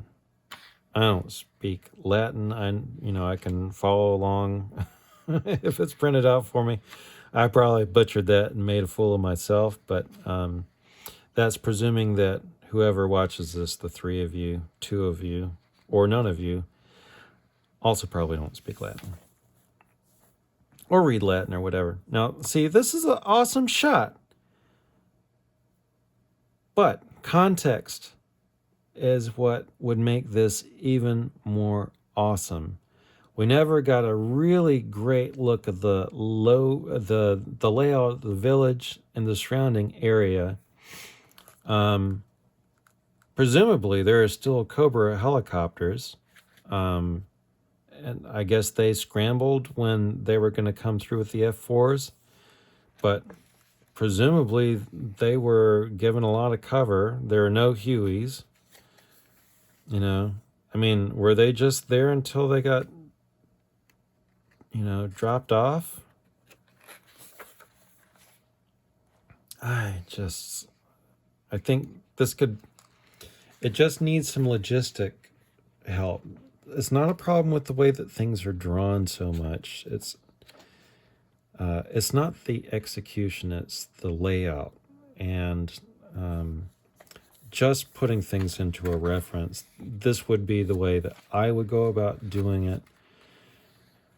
I think, I'm always worried personally that when I draw something, because something is clear in my mind, that, the audience will find it clear, but maybe that's true and maybe it's not. And I don't know if this is truly that case, but I would add 4 pages. If this is 1 page, just 4 more pages is all it needs, because we're so caught up in what's happening in the room. The interruptions that happen from outside of the room, they need their own space too. And we don't know about the strength of the enemy. I mean, make it look like the zombie go back and watch We Were Soldiers, and like all of a sudden it has to look like someone kicked the anthill and the ants are all coming out after you, and like the situation is ultra desperate. And I mean, we hear sound effects, okay, on this shot, but why aren't we seeing the hell going on around them that's forcing all this? It's awesome action that we're not seeing. I mean, you got like 5 Cobras, missiles, Gatling gun, have stuff blowing up, and but overwhelming, like 1,000 soldiers, the Viet Cong, are pressing down on these guys. And there's only I'm guessing, actually I don't think it said how many people are showing up, but let's say a couple of platoons, or at least 1 platoon. That's up to 16 men. But regardless of all that, there's still the villagers. I figure the villagers... Is it the villagers that are turning on him? Because he was talking about all the snakes, all these good people have gone bad. Is that who they're fighting? I don't know. I don't know what the stakes are in that regard, and I wish I did. And I also wish that there was the sort of we had a shot of F4s coming up, and then you have this... just get a few more pages. Take the time to tell the story in the best possible way for the sake of the audience, to get their jollies worth for the money that they spent. 2,300 hours. There's a vertical shaft 10 meters ahead. Be ready to hand me your pistol if I need it, Hush. Roger, Professor. So they're going, I assume that he is scouted ahead, and that it looks like he's laying down on his back. Maybe they're just taking some rest or whatever. But anyway, so they're going forward. That's the vertical shaft. Just looking up. And he sees, as he comes up, kids have stowed away. And I guess there's a pistol and a lamp. And he is going to try and make sure that he grabs it before they go for it, so he doesn't have to shoot them. So he's acting honorably, because he'd have every right to kill these people if one of them stupidly made a go for that pistol. And no one wants that to happen. So he grabs the pistol. And this maybe it's some mother and child. She looks young. But maybe she's a young mother. He's weirded out by the whole thing. She's getting up. He's trying to keep her at bay. And Is this Lancaster? I don't know who this is. Again, like I would just say, if you're not going to tell me who people are in words, establish who they are through their costume in a way that I can tell without needing to be reminded with words. Now, this is an effective page. A sequence of pages is fairly effective. But give me something where I can be sure of who I'm looking at, because maybe this is Hush Puppy. Give this to the Soulfinder.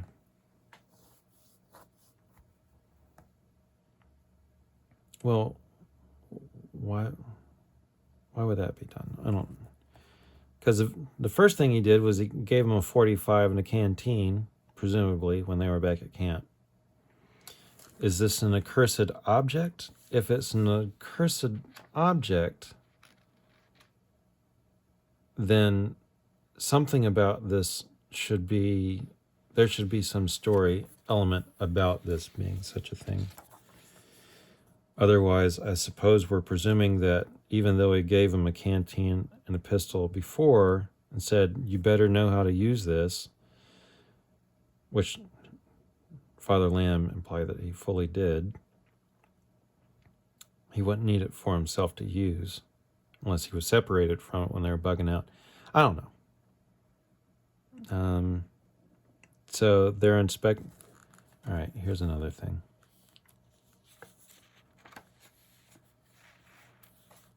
All right, so it comes up. Maybe there's a better way to use the space here, because if we're going to do this, have them further away in such that you can see the space that we're involved. Is this a big room? There's a wall here, so presumably this is just like a little cutout chamber in the tunnels. But so that we could see the whole scene enough, because we're dedicating almost an entire thing. But why are we dedicating a whole page to see a fairly nondescript back and this much of our guys? This is wasted territory. And the way this is drawn is kind of like, with perspective, this is much further away, but not as indicated. Like this hole is right at the base of these sandbags. Sandbags, if they're this close to that hole, is way bigger. I mean, essentially it's a pillow with sand in it. This could be made better use of. I mean, I'm fine with this being the shock of coming across this scene, but if there's something in particular wary about this, I wish I knew more about the surrounding circumstances. Maybe it could be broken up into two things, and then you could show the distance between where he is and where they are looking at each other, so that we know how much space he has to go between to deal with this pistol, and where the entrance points are out. You know, like, is this a node in the tunnel? Like, is there a tunnel coming back from him and going forward? I just wish I knew the circumstances a little bit better. And outside of this being an immediate threat, why this needs to go to Father Lamb. And also, where this is, like, is this within a hand's reach of these people too? Are they right up against each other? And they're inspecting this stuff and they see this grenade trap.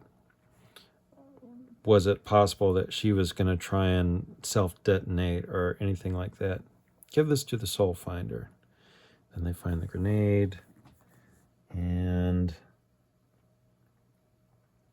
I guess he's dealing with it. She's still... Is this a separate one? Maybe over to the right. I'm not... See, this is why I'm saying, like, this is an important play space. So we need to have a sense of how big it is and what all is all around. because she's still in this one. So there's another one. Is it over here? Or is it over here? When we get to this place, so it's probably not over here. He's gone up, so this is here. She's looking over, he's dealing with that stuff. But now he's... Oh, did she cover her head with it? Is that what's implied? So that she's not seeing something? Maybe that's what it is.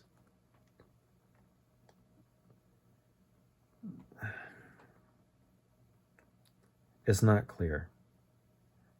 It's not clear if I'm looking at two of these little sleeping stations, hammocks or whatever, or if she's afraid and just trying to hide with her baby and she's still in there. Well, presumably she's still in here because of the way it's drawn. But I wish that, whatever that scene is supposed to be, I wish it was communicated better. Can I take point, Professor? You don't need to shoulder all the weight. I think it's time. You need the experience. Go for it, Hush. All right, so this other guy is Hush. But again, I would just say, like, I'm trying to keep these people straight. I wish there was a way, because we're not always seeing them drawn, like they're all distant faces, and so there's a little mushiness to them, the soft focus aspect. And I wish that there was something that just give them a little army reg mustache or something like that so I could tell them apart. Keep a close eye on your 6, Blatman. So Blatman's here too. Everybody's here. I gotta be able to tell who's who by just looking. We should be fine, but I want to leave that woman in our rear view mirror ASAP. Roger, Hush. Give us the rundown. I mean, I guess they're just going to leave her be, but that should be a point of, like, where they're, hey, what do we do? There's a woman here. She's got a baby. Like, if we leave them, that should be a point of, that would be a perfect exploit if the evil is in the room, like, to start working on them, to, like, getting each other's, because that's always the thing. Like, you have been exposed, and pretty much, I don't know that you would want to trust, but, you could say it's a calculated risk or naivety, or they can't just kill them. They can't, would they wrap them up? Presumably they'd be found, but if they did and they have to leave them, then they're essentially killing them anyway. If they tied their hands or bound them in other ways. That might be an interesting conflict that could happen here. Head on out, Hush. Put that mastery of silence to good work. On it. So he's going out ahead. I guess there's another vertical shaft just above them. 0-100 hours. So this is Hush going up. Spots a trip line. You good? 1 second. So he's going to go and fix the booby trap disabled. Great work. Want to switch out? I'll keep going. Good. This is all fine.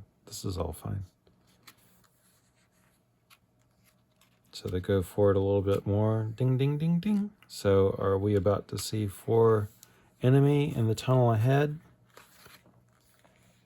Creepy.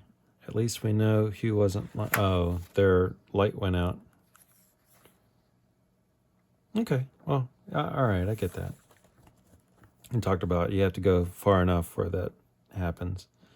Never leave home without it. Give this to Specialist Cook. So wait a minute. Father Lamb is the one who had that, but this is not Father Lamb. This is a helmet. He has no helmet. Thanks, Father. unless he's passing it along. Well, whatever. I wish it was a little more clear. Again, grand scheme of things doesn't matter, but as I would say, iron sharpens iron. I would hope that this could be thought through in such a way that is clearer, and that because you have, you could even use this as an instance of everyone showing that they've got value that we're learning as an audience between all these guys, and that there's a camaraderie, even in this condensed manner, that there's a growing respect. It's the same thing where you got your group of soldiers have to go out and get in a bar fight, and that's how they bond, because otherwise when they first show up, everyone's jockeying for position. You can see them coalescing a little bit more through these events. My lighter is about dead. Okay, so multiple guys had lighters. Well, okay. Someone could say, hey, Hush, you got a lighter? If no one else does, or there's, anyway, time to switch out. Getting low on water. Is it usually hot down here, or is it just me? Is it unusually hot down here? It's not you. Ticka, ticka, ticka. Do you hear that? Something different. Ticka, ticka, ticka. I don't know if that's the sound of them trying to get the flint to go or not. Ticka, ticka. Ticka, ticka. Oh, something's falling down. Blam! Ticka, ticka, ticka. I guess maybe that's the sound of scorpions dropping down. Ticka, ticka, ticka. Ticka, ticka. Father Lamb steps to the fore.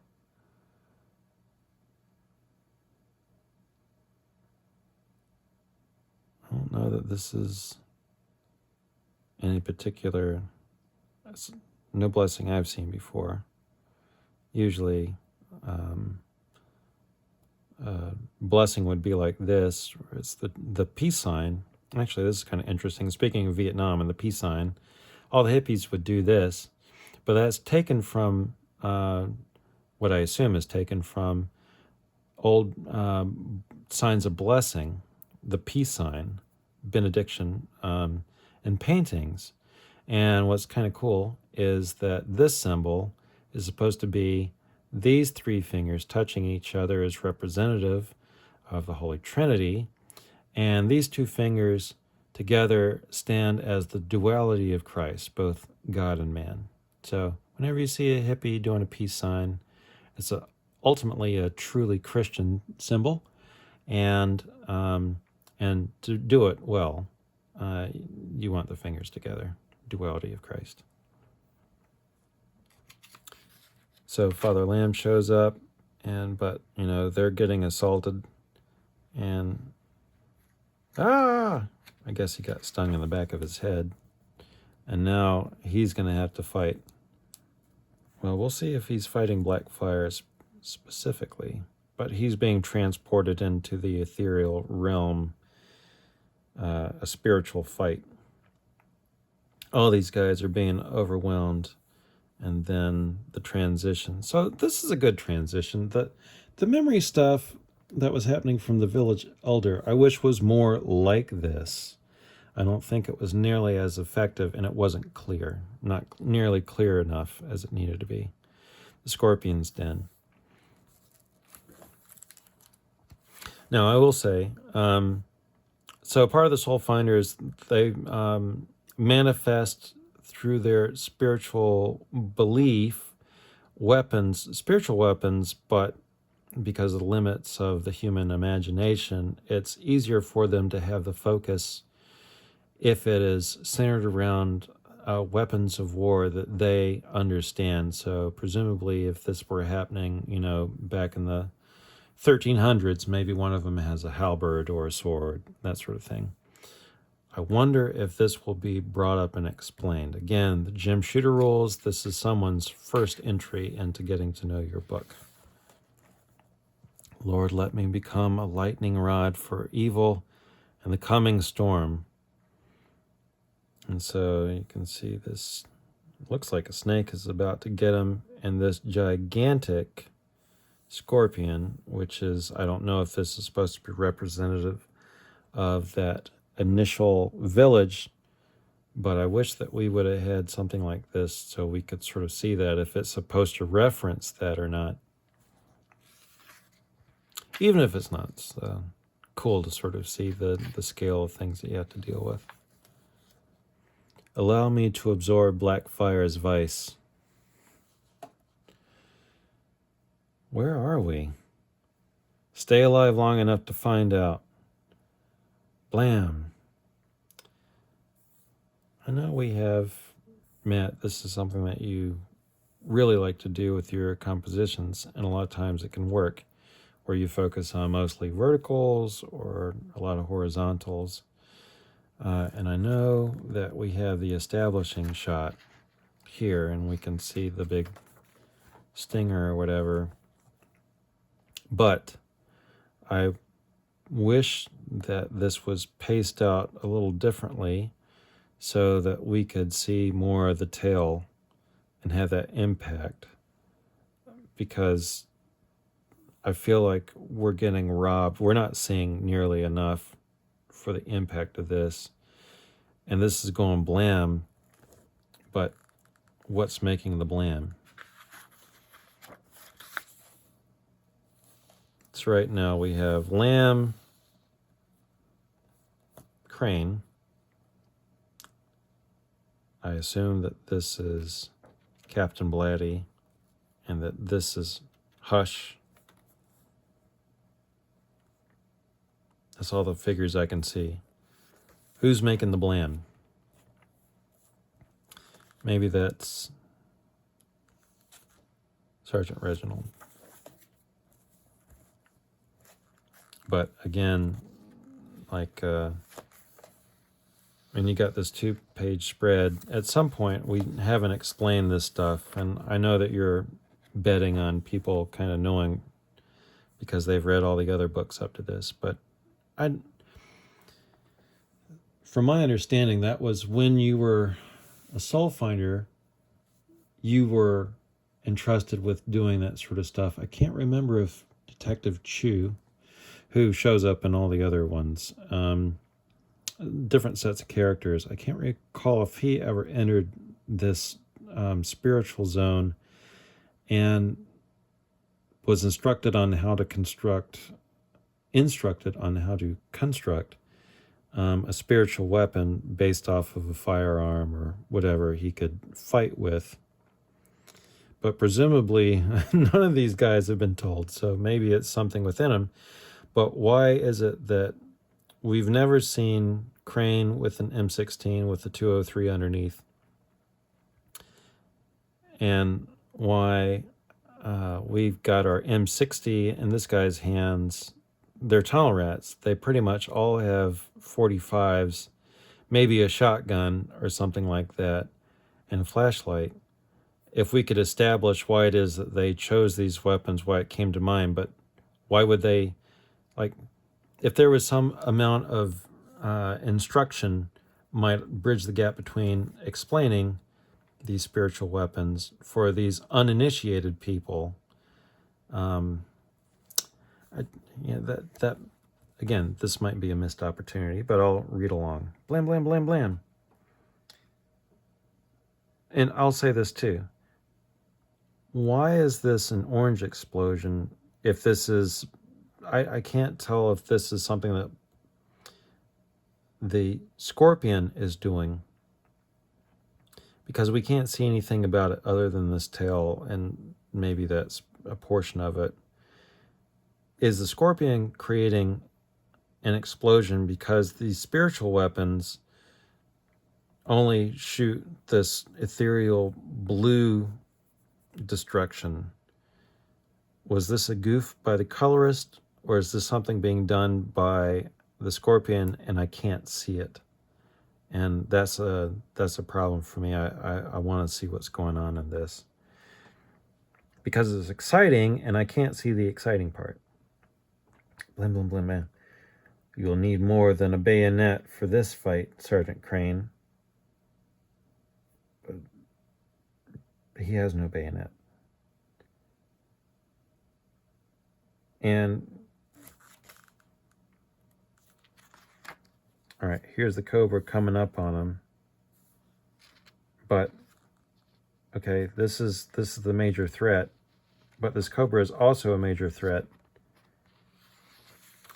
I wish that we had something to set this up to get to this point, because I see this. Okay, I'm not blind, but this snake is obscured by fire and blam blam blam. And if I didn't know any better, I mean, maybe this is a worm like a lamprey or something like that. I know it's not, but I wish, and okay, yeah, I see this, but I shouldn't have to work this hard. I'm just, show me the threat, and then, because, show me this before you show me that, so that I can read this. And if Reginald Crane had a bayonet, and that was going to be what he was going to use, this, for me, this doesn't necessarily work. I mean, I get it, but it's just such a weird thing to say, because this demon has knowledge, you know. Yeah. Keep your rage flowing. Soulfinders, always sticking their nose in other man's business. What's this? A glowing scapular? The woman protecting you. She can't protect you from yourself. Oh, wait a minute. Crane's got a scapular now? When did you get that? Is that a part of the story I missed out on?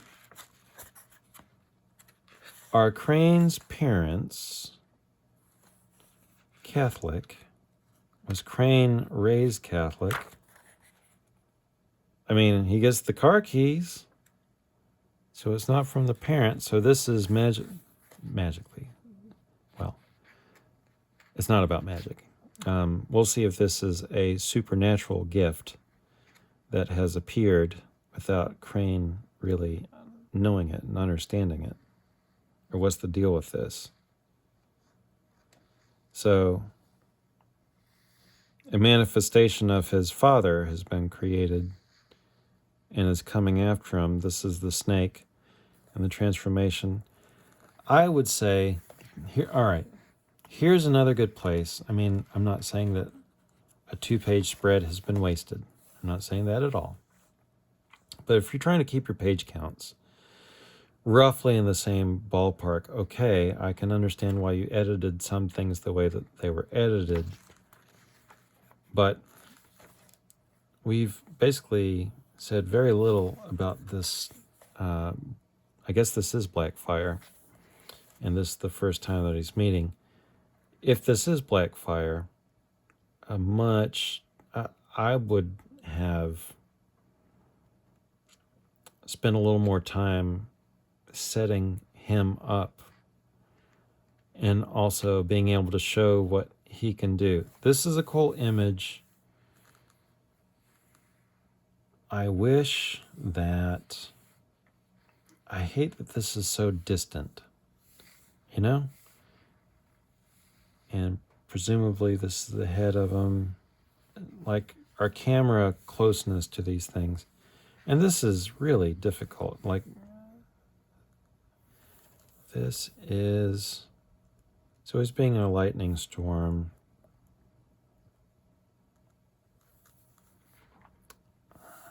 Yeah, I see lightning here. I'm only saying Soulfinder, so we had a lamb is here.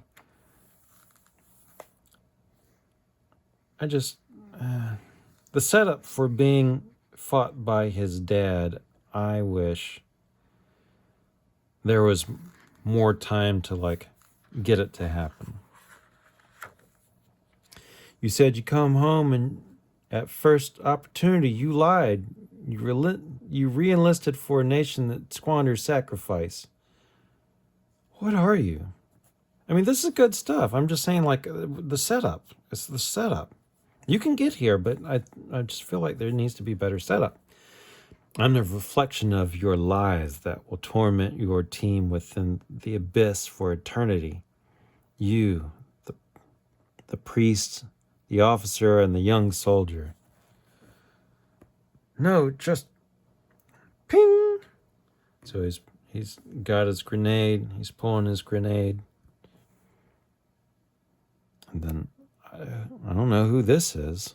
Is this the priest? Reggie!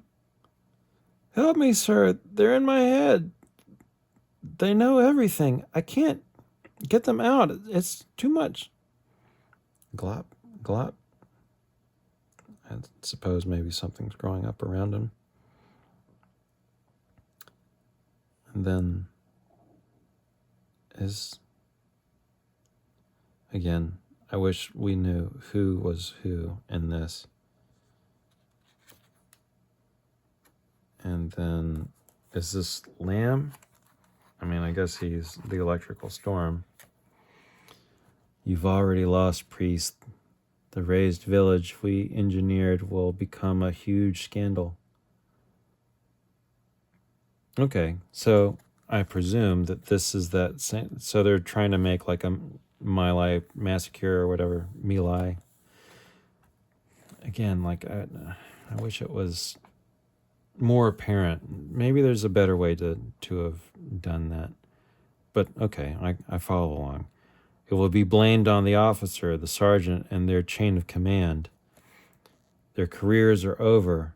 General Bien's will is fully aligned with ours.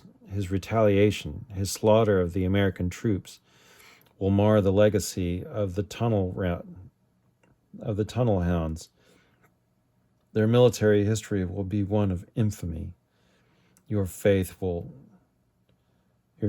save you, but it cannot save the pawns you've sucked into this fight.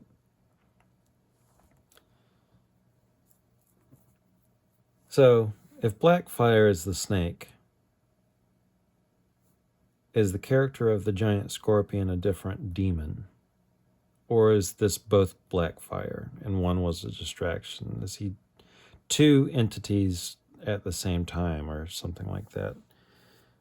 Somehow I missed that if it was explained, but if it's not explained, this character should have an identity that's identifiable and separate from the other one. So it's made a little more clear. I mean, if you've got demons at work and they're different characters, just like the crew, the troop, that has to be distinguished as well. Was it? God. This is our realm, priest.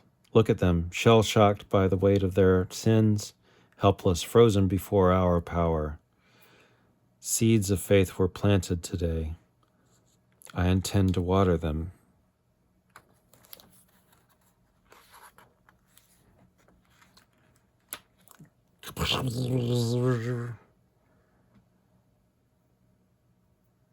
Now, I'll say this too. It, again, a little bit of a nitpick. This is a cool image because you can see the explosion and stuff, but I kind of, not that you would do a landscape, but if this kills the snake and the scorpion at the same time, which I don't know if it does or doesn't, maybe this is the 2-page spread, or that this is just contained enough so that I feel like I'm seeing the entirety of this thing blown up. It's just because so much of it is obscured by this zap. Like maybe if the head of the monster was somehow more visible or something. I don't know. Again, this is a player's choice. There's nothing wrong with this. It's pretty cool. But I'm just looking to see is there any hint to the other soldiers. So this is really a one-to-one sort of boss fight kind of thing. Hey, you're back. I couldn't wake any of you. The blast you initiated could have been fatal. The love for your friends was a lifesaver. Well done, Sergeant Crane. Not many men get a crash course in this kind of spiritual warfare. Was it true what the scorpion said? Were we set up by the General Bien? Will the tunnel hounds be fall guys for a military scandal? War is rife with the fingerprints of the devil. We were likely meant to die in a mission orchestrated by the demons of possessed souls on all sides of the conflict. The good news, we're still alive. I want another crack at this demon. So this is a really cool plot.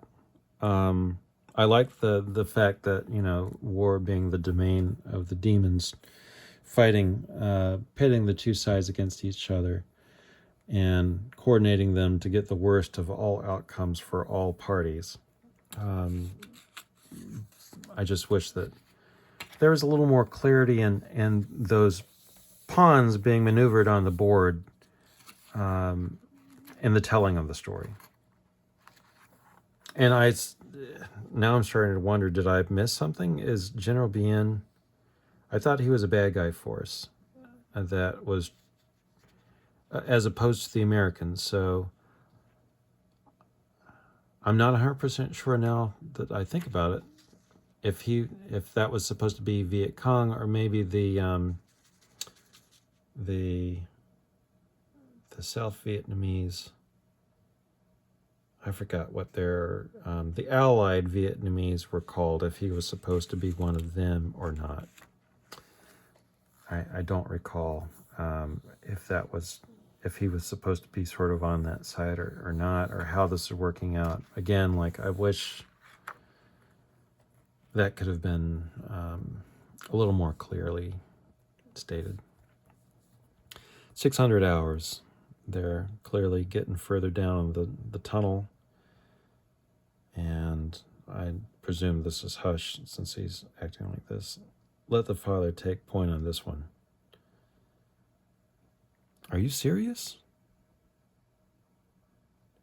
Oh, no, okay. So, wait.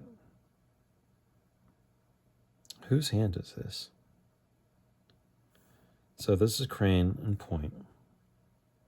I guess this is Crane pulling this. I know it's light, like a hot light on black skin, but maybe this could be darker and the highlight be a little bit more like this, because otherwise I assume that this is kind of looks more like a white hand.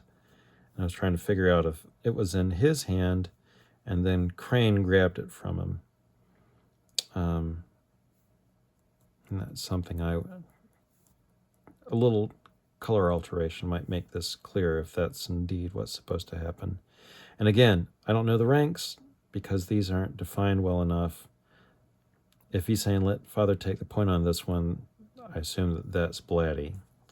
And somehow we got to distinguish between them. Are you serious? Yes, did you not see what we just went through? His expertise is needed at this very moment. We don't stand a chance without him. I'm right behind you, Father.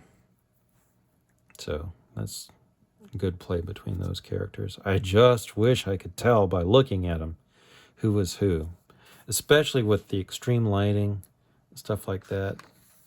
And this is a cool shot, no doubt. I think this was used in some of the marketing and well worth it.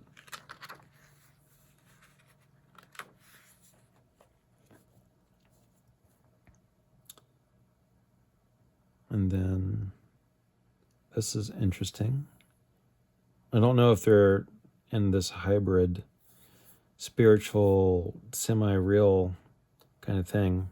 Oh, maybe so. But this looks like a monastery. So I assume that this, or maybe this is, well, we'll find out maybe. So he does a leap of faith.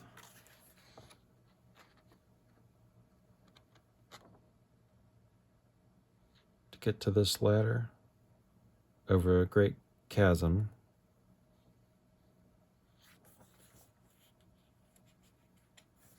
But they're on the ladder that he jumped to, so presumably they jumped over to this ladder, somehow got to it. Otherwise, Father Lamb, I don't know if he's supposed to be kind of floating or if Because this looks like light coming from an ethereal thing, and these look like floating rocks.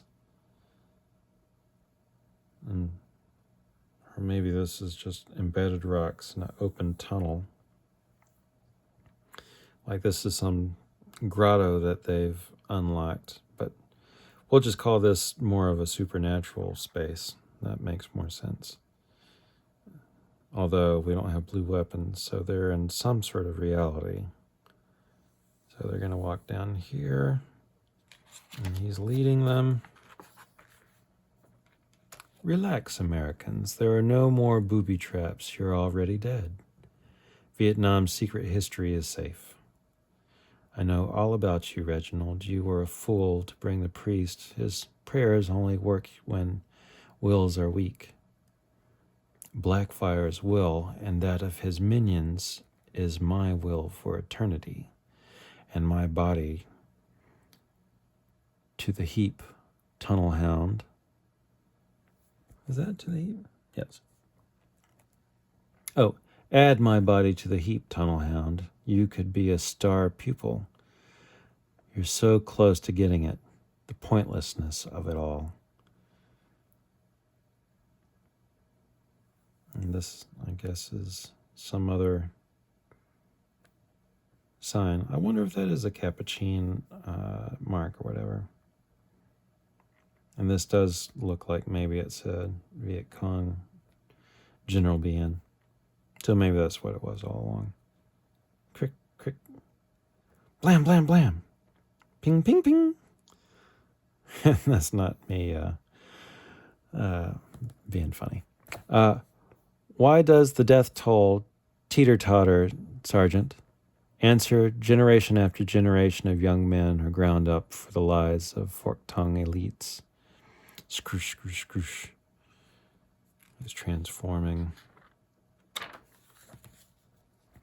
O glorious Queen of heaven and earth, Virgin most powerful, thou, who has the power to crush the head of the serpent with thy heel, come and exercise this power flowing from the grace of the Immaculate Conception. Shield us under the mantle of thy purity and love, draw us into the sweet abode of thy heart, and annihilate and render impotent the forces bent on destroying us. So General Bien, who I presume that was, has transformed in... Who has he attacked? Crane. And I don't know if that's Hush Puppy or that's Hush Puppy. I wish it was clear. The Vietnamese vessel's mission is complete. Our American puppets perform spectacularly. Hayu's village is demolished. Revenge operations are inevitable, and tunnel hounds will be blamed for the chaos. They're all fighting this thing. Kaboom. Some light is coming forth. You failed, Soulfinder. Bien is ours. This debacle will sour the Pentagon on using your kind for decades. You've loved the soldiers under your command like family, yet God permits them to be torn from you again and again. There is only one rational response: rebellion.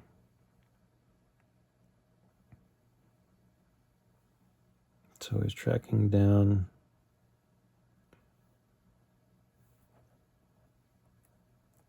Boom. Not quite sure what's blown up. If that's from here, and he's going.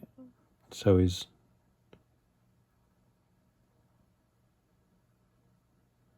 Is this him grabbing the Soulfinder lamb? Is this lamb? Is he being like pulled in? No, I guess that's the face of Bien. The tail keeps tightening. It won't let go.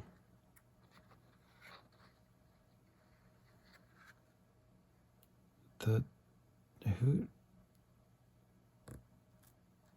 tail is tightening. Okay, so this is not, that's the head of the creature. It's grabbed onto someone. The Vietnamese vessel's mission is complete, so he's destroyed. He's grabbing after someone. There's only one rational response. So, who has been grabbed? No, here's Lam, so it's not him. Is this still the Vietnamese general? Or has he grabbed someone else? Correct? Couldn't have saved him. Couldn't you have saved him? They call God the Hound of Heaven because he never stops pursuing those he loves. He won't force his love on anyone, though.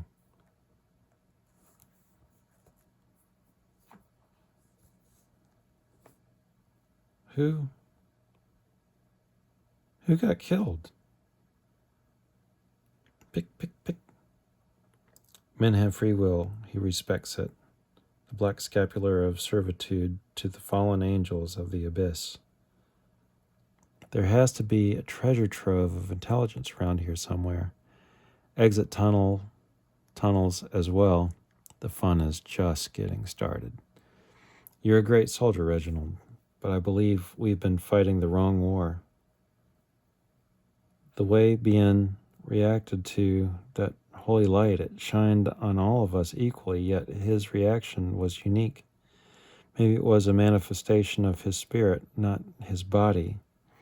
Maybe that's where the real warfare takes place. That's certainly a lot to think about. That's a really good sentiment. But here's the tale. Oh, he's dropping a grenade. The grenade blows up. This is not the same person. Who did he grab?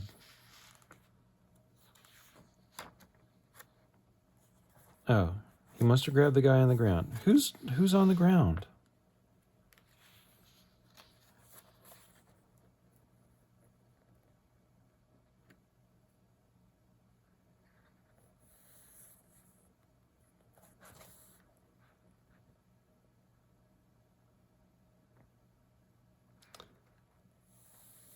Here's Bien. Reginald Lamb. Bien gets shot. Pink, pink, pink. His face is getting shot. This is that same person. Presumably, this is Bien. Why does the death toll teeter-totter, Sergeant? Answer, generation after generation. Unless this is supposed to, because this is Bien here, and he's growing into that. Likes Americans. I know about Reginald Spring, Blackfire, and my body, the tunnel. I'm presuming now that this Blatty is this guy. Oh, this is so. This is Blatty.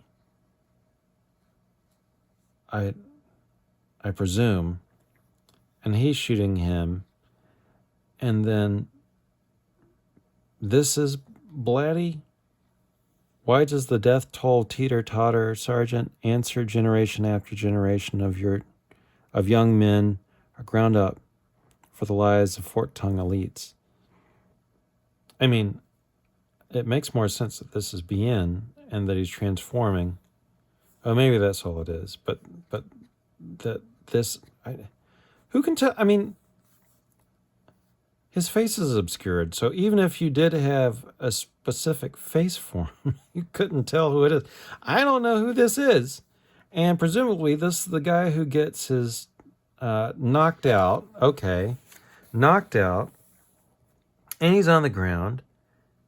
And he somehow then gets up.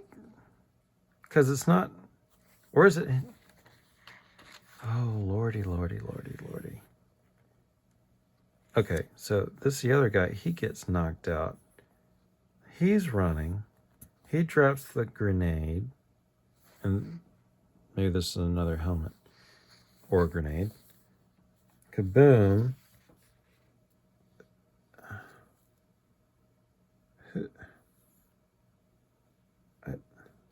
And if something's supposed to be happening, here's another thing. All right. If this tail is grabbing onto somebody, is it this person? Reginald Lamb. This guy is that guy, or this guy is that guy. And if the tail is going to grab somebody to the point where it's strangulating them, which I believe this is, I don't like that this is obscured. I need to see that this is going to happen so that I can see that this has happened. But there needs to be a panel between these events. This needs to have the tail coming around if it's this guy. I don't know who this is. I honestly don't. I don't really know who this is. I don't need to. There are 4 characters. Well, 5. Excuse me. 5 if we're counting the Bien, but Bien is now the Scorpion. 1, 2, 3, 4. But I can't tell these people apart. I don't know who this is. This is really frustrating. I don't know who this is. I don't know who this is. And this looks like a leg of someone that is in the... Oh, help me out. Please help me out. And the black scapular. Okay, maybe that was on the Vietnamese guy. The transformations at the beginning, if we're supposed to see the aftermath as this poofs and disappears, which I assume that this is what's happening, that needs to be as clear as everything else. And there's a lot of clarity that's missing, that if it can't be shown on the page in the drawing, it has to be explained in the words. It's always better to show it in the drawing. But there's such a thing as too much economy. I think this whole scenario has been robbed a little bit. There has to be a treasure trove of intelligence, done all that. Again, like, it might also be nice to show this chamber in which all this stuff has taken place in the aftermath. I forget what the W something tone is for the diminution. You have the peak of the battle, then it's done. You have to take stock of what's left and what isn't. I wish we could have a sense of the room in its totality now that everything has been done. I mean, you give a good landscape for the way out, and you kind of show a little element of it, but I don't have a good sense of how big everything was or people's place in the space. The way Bien reacted to the holy light, it shined on all of us equally, yet his reaction was unique. The holy light. I guess that's what this was. And it shone here. And maybe this is... Yeah, so this is Bien. All right, you failed, Soulfinder. Bien is ours. This tobacco will sour the Pentagon. You've loved the soldiers under your command. This is a character that we needed to know more about. okay, so the light has shone on him just like it's shone on everybody else. And this is him, but the demon is speaking through him, but there is only one rational response, rebellion. And this is it's like a Joker smile, so I assume he's enjoying it, or the demon within him is still enjoying it. Crack, and it kills him. But there doesn't seem to be an internal struggle with any of this stuff. If this is supposed to be like a Captain Kurtz scenario here, secret history is safe. I know all about you originally. Wills are weak. Will that of his minions is my will for eternity, and my... So he's given a speech like he's not under the control, because we got the right sort of things here. Give us another page or two to get the sense of who he is. If he's just been like devastated by the knowledge of like the nihilism or what have you, let's get that a little bit more and some clarity. I mean, there's cool moments like double page spread, but maybe, I mean, I know page count has to be a factor in all this sort of stuff, but I wish you could take more beats so that you can feel your way through the struggle, if there's a struggle, or like if there's supposed to be one side soldier recognizes the other side soldier, that there's a commonality in soldiership or fighting in a war. Okay, that's a good thing to play with, but the corrupting thing that works against these, I'm just saying, like, maybe there's a couple more beats to take. Hey, Professor, you ever see something like this? No, but it looks like some heavy reading. Munch, munch, munch. The Neuronoctus. It is incredibly dangerous. Oh, so they found the book. I'd prefer to keep it out of the Pentagon's hands. Everything else is a trove of intelligence. Your work today, gentlemen, will save many lives. Now, I will say this. This is for you, Matt. Okay, I get this. They were looking for intelligence. They're going to see their way through. They're going to go up these stairs. They're going up. I wish we could have this here so that we could see that they're going up, and maybe there's the door there. They see the door. They go into the door. I kind of wish that so many of these important scenes were so far away from the camera. Like, this is so small. And the Neuronoctus is an important element that goes through all the stories. In The Evil Dead, you have the the monstrous face book cover. I wish if we were to see that, if this was the thing, like, Bean had been watching this, and I haven't read this yet. Maybe we'll get into that. But can we find a way to show it to where you can see the cover of the book, and not every book looks like that? Show the cover so that here's the thing that goes through all these different books.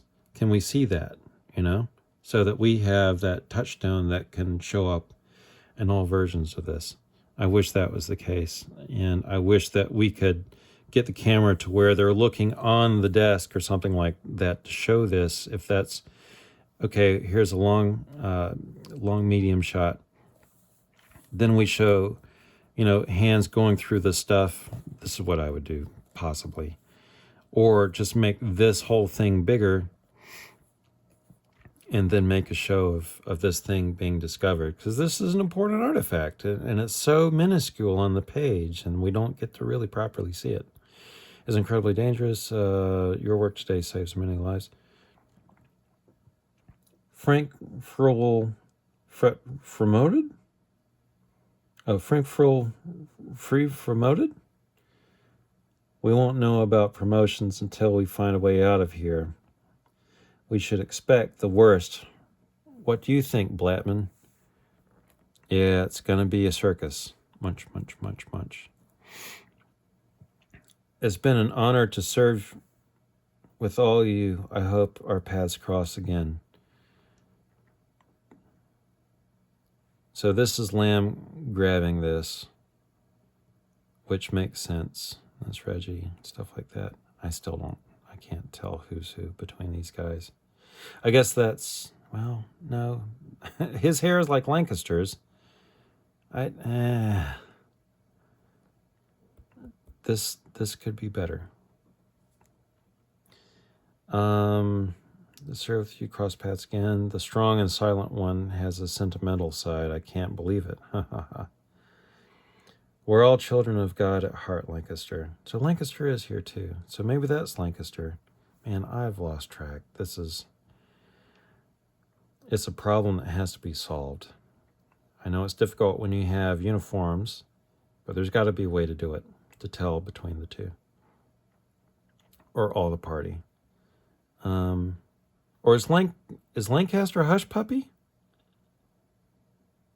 Then it should be something Hush Puppy Lancaster.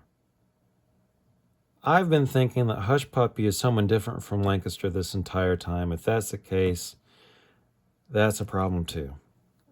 That is a real problem. It could be solved in a dialogue balloon real easy. Now I'm feeling stupid. I gotta go back and find out. It might be clear in your head. It is not clear to the audience. You gotta help everybody. Strong sound. We're all children of God at heart, Lancaster. My joy cannot be contained. Let's get you guys home for some R&R. You've been great teammates. God bless you. So presumably this is a real temple area underground with a light shaft. Is this reality or not reality? I wish I understood that. I wish that was made clear.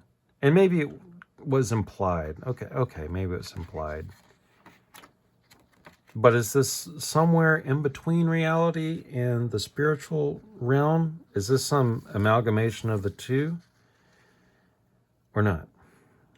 I don't know. Anyway, 9 months later, Temple, Texas.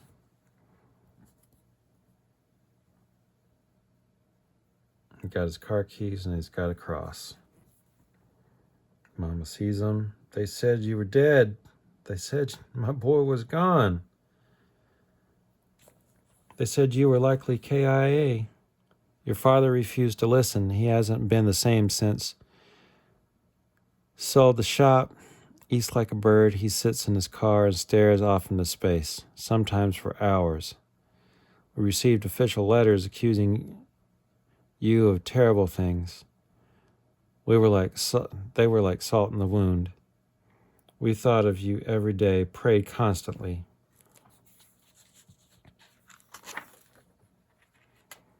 Where is Dad now? He's in the car. Oh no, is he killing himself? Oh good, he doesn't. Is it really you? I've had this dream so many times. It's me, Dad, I'm home. Looks like he's been eating some donuts. I presume this is the end. Oh, no, a little more. I told you that I'd come back. They claimed you and another officer spearheaded an unauthorized mission. Colonel said you went rogue.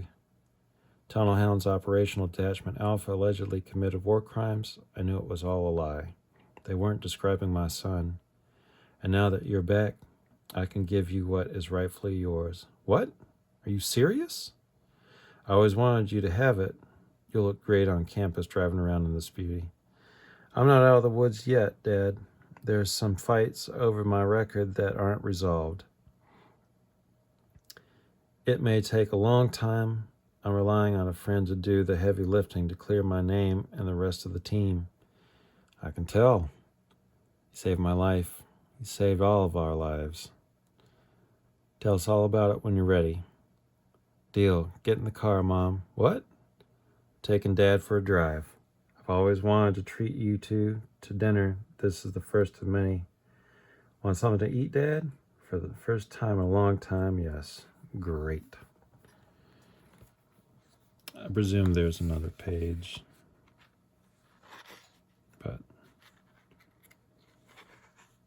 And there's some extra stuff here too. I guess I'll cover. I mean, I'm reading it for the first time ever, and I didn't necessarily want to show the whole thing, but then again, you're capturing me, capture it, and me reading it live. In every friendship, treat this like software development or game development, which is where I come from.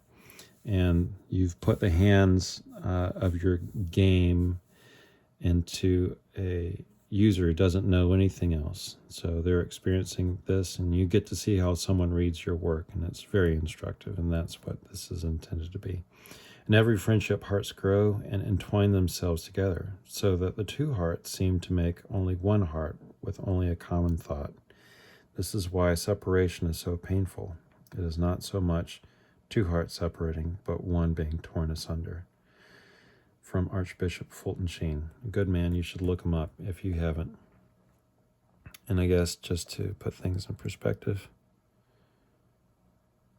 So this is from Doug. I guess I'll read it. One of the primary ideas I wanted to explore with Soulfinder, well, before I read this, and I haven't, this is me reading it. There are several things that I think are really great. The fact that it takes place in Vietnam, people of a certain age, I'm over 50 now, being a kid of the 70s and 80s, of course, we grew up with, I wasn't the child of a Vietnam vet, but many of my friends, they had family, and we got all the stories because so many people participated. And there was so many different factors at work. The whole idea of the demons being at work and some of the horrendous war crimes, and were they war crimes, were they not, were they exaggerations, were these things to sort of like demoralize the people? And obviously there was propaganda happening on all different fronts. And during that time too, I mean, Vietnam was a proxy war, if not explicitly said. I mean, it really was fundamentally. And there are all sorts of bad actors, fifth columnists, that were involved in framing the way that things were done. I'm not saying that the Americans were all good. Certainly there were bad things done. Things got out of control. It was not ideal. Drafts are bad because, you know, for lots of different reasons. You want an all-volunteer army if you can. It's the best way to get the best people. You know, I had a teacher that was going to go to jail, and his way of avoiding jail was to go to Vietnam. Wound up straightening him out and was a great guy. But, you know, not everyone was that. And so you get a mixed bag. All I'm saying is, you know, it was a tremendous time of upheaval home and abroad. And for the soldiers and the home front back. And so I like the idea that this was an opportunity to teach this and to bring it into the spiritual dimension, because, you know, the devil operates with thrones and dominions. So on a very high level, that's where they can attack everyone. And there's also the character arc of Crane and how he came to get, I guess, his feet wet. I mean, it's not really covered whether how religious he was. I mean, that might have been something to maybe get a little more sense of. He didn't put too much stock outside of maybe a cultural. I mean, he's from Texas, so one would believe that he's probably very much involved in church life, especially back in the late 60s and early 70s. But there's a difference between like a social Christian and like a true believe it burning on fire. And not to say that you couldn't have somewhere in between, you know, people at different points in their lives can be found questioning. And maybe part of the hope of this story would have been about maybe an arc with that, although it didn't seem like that was too upfront, if maybe it was hinted at. But there's lots of things to sort of cover in all this, which is great. So we'll see if I'm picking up on what Doug was trying to throw down. One of the primary ideas I want to explore with Soulfinder Tunnel Hounds involves the growing pains of leaving home for the first time and taking on new responsibilities. How does a man balance family obligations with those as a leader he shoulders for others? What happens when the love a man has for his family competes with those under his command for undivided attention? What kind of psychological strain does a man go through when his decision to re-enlist for pain and suffering and possible death, besides his teammates, causes anxiety and sorrow for loved ones enduring the absence? That's an awesome and noble goal to explore with your story, Doug. If I've done my job correctly, then aspects of Reginald Crane's story will resonate with you no matter your vocation. Leaving home to become the person God wants you to become, God wants you to becomes with many wars. It sometimes requires us to crawl through chaos, darkness, and uncertainty, but it's worth it. In the battle to become a virtuous man, there is no escaping long slogs through mud, muck, and unpleasant terrain. Well said. I don't know if that's a typo or not. Leaving home to become the person God wants you to becomes with many wars. I think that's to become. Wants you to become with many wars. That might be a typo. It sometimes requires us to crawl through chaos, darkness, and uncertainty. I like that. I figured that was kind of the metaphor that you wanted to achieve being a tunnel rat, tunnel hounds. In that claustrophobia, getting down in there and being like really locked in. Although I wish in the storytelling with Reginald Crane's that had a little more. I mean, not trying to beat someone over the head with an idea, but that sort of, I didn't get as much, at least on the first reading, I didn't get as much as that sort of like tearing need between returning home and being with his guys, and the sort of the claustrophobia of that decision being echoed in the tunnels. I didn't necessarily get that as well as you're saying that you wanted to accomplish it, but it's maybe in the second reading it becomes more clear. And whether that's the case or not, there's always opportunities to, because these are all noble goals. Maybe there's a way to sort of tighten up the idea and to get it across in the presentation. Regardless, I would like to thank my amazing wife for her support of the Soulfinder series. I would like to thank artist Matthew Weldon and the creative team for their efforts.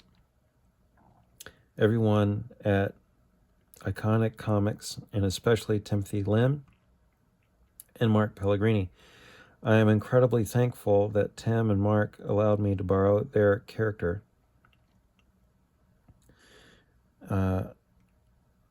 Lancaster Blatty. Oh, I didn't know that.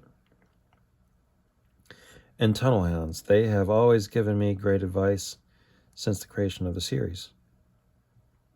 Well, I don't know who Lancaster Blatty belongs to. Lancaster. Yeah. Captain Blaney is like. Anyway. Yeah, we really need to make those characters distinct so I can keep track of who's who. Thank you for putting your trust in my creative teams over the years. I do not take it for granted and will always do my best to respect the craft of storytelling. Doug Ernst. And for you are all sons of light and sons of day. we are not of night nor of darkness. 1 Thessalonians 6:6 or 5:5. My eyesight at this point is starting to get troublesome. Good work, Doug. These are tremendous undertakings, and here's a beautiful Matt Weldon drawing, Mark 14:36.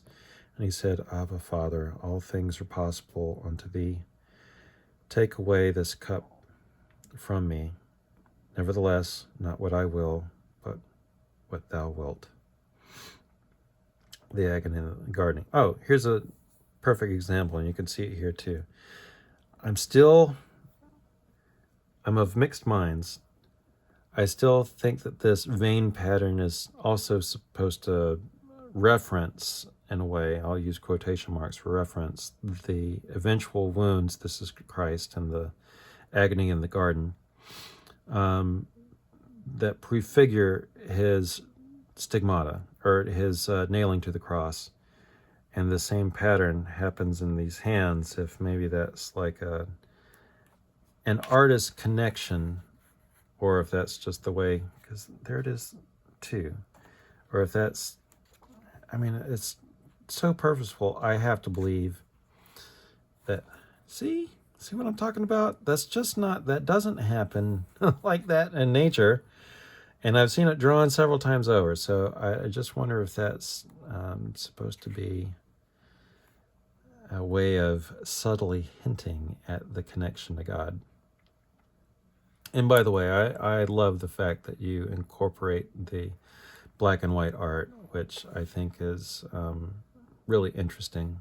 You can also admire, by doing this, you get to admire what the colorist gets to add. And also, you can take appraisal of the location of the word balloons and all that sort of stuff.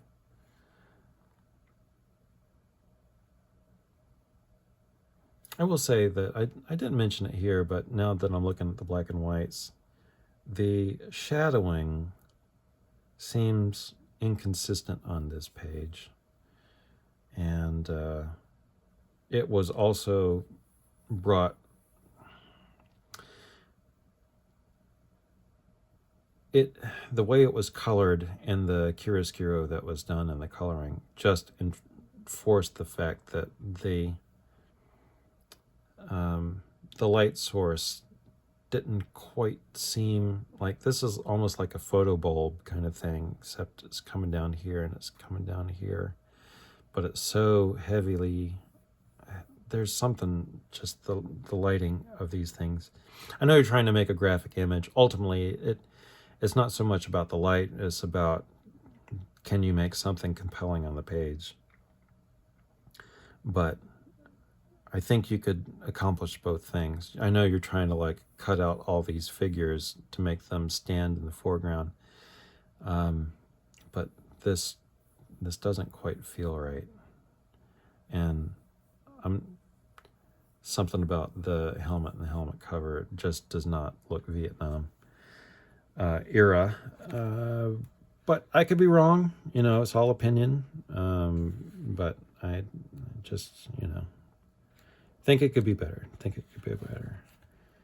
But this is a cool image, and that was really nicely colored in many ways. But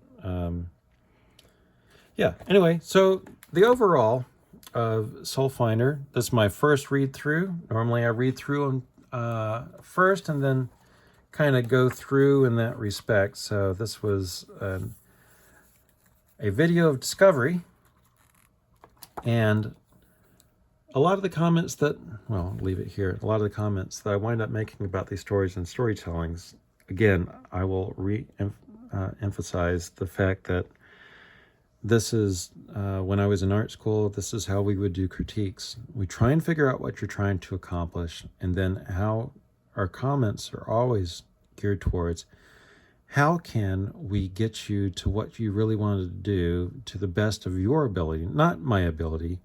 But obviously I'm taking this from my perspective, but also I'm trying, from my perspective, trying to accomplish what you set out to do, to help aid in doing that sort of stuff. In general, I like everything that you set out to do with this story. I like the setting. The villain is an interesting thing. You're melding a whole bunch of different ideas. Again, like I mentioned it very early on, the Hamburger Hill thing has always stuck with me when I watched that movie, because I had to watch that movie several times over. And if you haven't, you should. If for no other reason, the soundtrack is awesome. I'm a fan of Philip Glass, and he does an excellent job of conveying in the music the different emotions of, like, oh, we're going to make it up the hill, we're going to make up the hill, and then we're not going to make it up the hill. It's such a great movie for the frustrations of war and the seemingly meaningless of it, which you're tackling on this. So I have to believe in some sense that you probably looked at that. And if not, you really should. It's a very interesting movie. But like I said, if you don't know the actors, it's really hard to tell an ensemble of that many people without finding some visual way of communicating their differences. Oh, and by the way, well, I guess it's different artist, but this looks more appropriate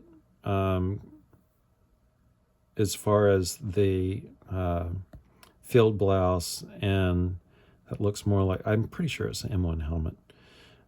It wasn't that far off from what was worn in World War II. Even with the head covers, the shell was that same basic shape, I'm pretty sure. But you had the opportunity to research tunnel rats and stuff like that, and you're basing this off of things that you know. So I assume that you've done the research and you could tell a little better. That being said, the great challenge in doing stuff like this is, how do you distinguish the different characters one from another, especially when we haven't known them as well? Can you give them something that on a glance you can tell them apart without necessarily having to labeling them once, so that we have a marker when we see that name, we associate it to the person. Perfectly fine with that. Obviously, I said you might consider doing that, and maybe you should. But even at that, you got to find a way to make each soldier look individual so you can always tell them apart. I like the subject matter of trying to work with, well, the home front thing, and him being dedicated to his folks and his backstory from home. Normally, that's the kind of stuff that I always want to get past so we get to the action. But in this case, I felt like this story was going to be about, in one aspect, the spiritual growth of Father Crane in his time in Vietnam, what drove him, some change in his person, the spiritual arc as well as the story arc should be one and the same. At least that's what I was expecting. And whether, not to say that he was coming from a point of doubt or stuff like that, but maybe he had some hard knocks from his life, and that sort of colored his view of things. And then when he came up against, instead of like living in this hell by easy to understand standards, war is hell, right? So he's understanding that, and at least in that, he's got this camaraderie with the people that he's become friends with. And the next step is like taking that sort of camaraderie, but to do it in a spiritual sense as well, to steady himself, to go through the trial by combat that he did to become a good soldier. Now the trial by combat in the spiritual realm or range is going to create that arc where he's grown spiritually through the encounter as much. And the same thing with all the principal other characters with him in his group, that they all could participate. Not that they're the focus, but they should have some sort of change, or he's the spiritual guide, although we get some of his guiding that because he's the new guy in the scene, Crane isn't going to deal with him the same way that he would deal with the other guys. And I wish that we could have got the spiritual arc of his character felt out through how he responds with the other characters. I mean, get a little bit, hey, what do you think about do you really believe these demon stuff? I wish there was more on that, so when we get to that, then the demons can play on those fears and exploit them in such a way that we kind of can see how they're being attacked. That's a part of it I wish was actually fleshed out a little bit more. I also wish that, it's been forever since I've seen Apocalypse now. It's actually probably been closer to 30 years since I've last watched it. And I saw the Arc-like ending version.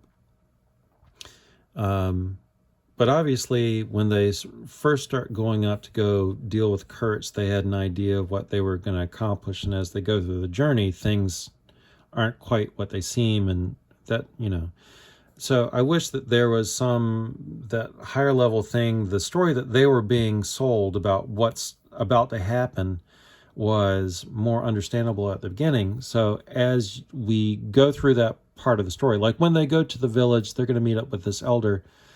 The stakes in that we understand that are going to come to pass, they happen in such a way that you understand how it's gone wrong. And the pressure cooker that they're under, that the only way out, that they've got to preserve this guy, is to go into the tunnels and do this. But, after a certain point, they don't do anything with him. It's just, now that I'm thinking about it, it's like, after they get there, what even becomes of the village leader? And they come up. Yeah, so, like, they all... Well, wait a minute. No, they leave the village elder... Tell us my chance they... Yeah, they just leave that guy high and dry. Well, I missed that part. I thought maybe they were carrying him on his back, because there's something in the way that's drawn that looks like either that's his arm and he's kind of like carrying him or something, but I guess that's just the way that the folds and the color, the highlights and shadows made it look. So everyone else is getting into a gunfight, and they come in here and then they ditch.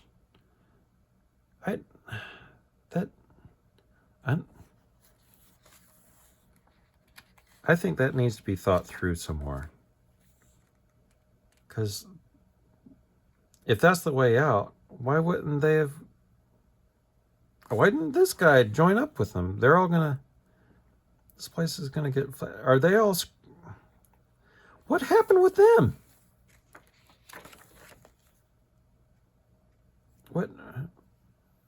What's everyone else, why aren't they? Aye. Like I said, I know your whole point was to get this group in the tunnels. Maybe there is a better way to do. There's a better way to get that to happen, I would say.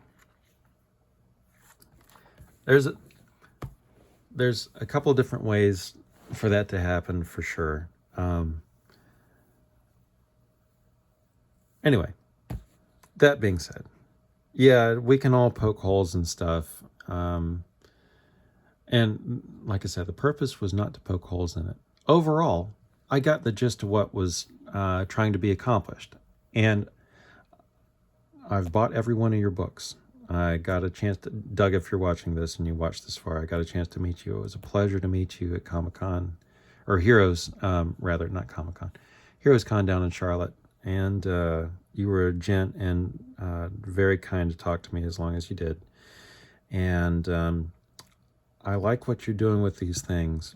I just want it to be the most awesome thing that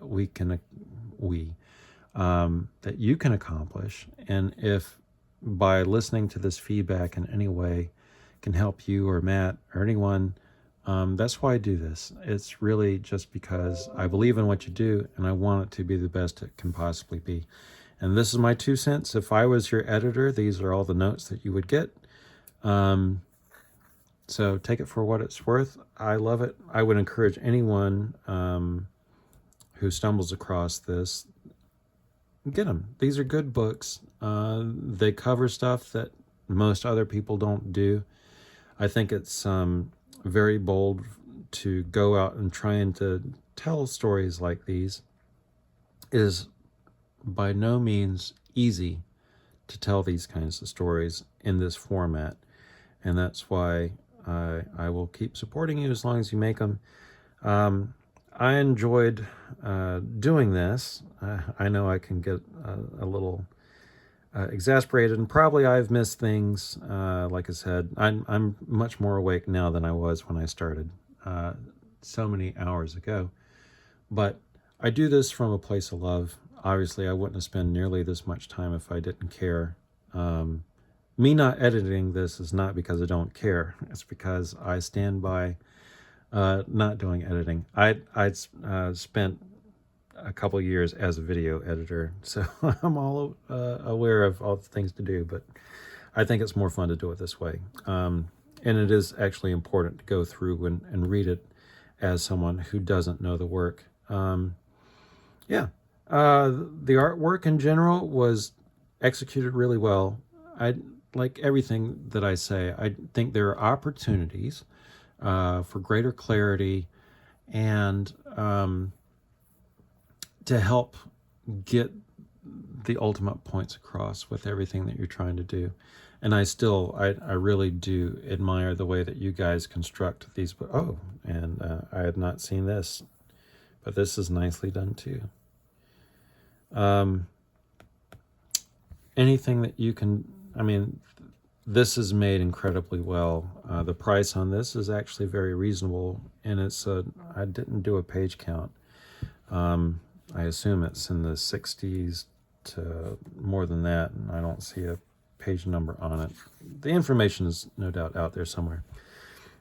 But please keep making these, and please, I know that you're striving to make it better every time, and for what it's worth, everything that I've said and pointed out is to that end. I think of you as a friend and as a consumer. I also want you to succeed because I enjoyed what you're doing. With that, I'm going to call it a day. It is no longer St. Patrick's Day, but St. Patrick will always be in our hearts as long as we keep in mind the great things that he did, and ultimately in service of Christ and Christ's great commission for us, his mission, through these stories, that we may come to know him better and to see a reflection of ourselves in these stories, which is the other reason why I think it's important to have clarity and to get these things across, because any good story can have a lasting effect. And here you talked about the seeds and giving them water.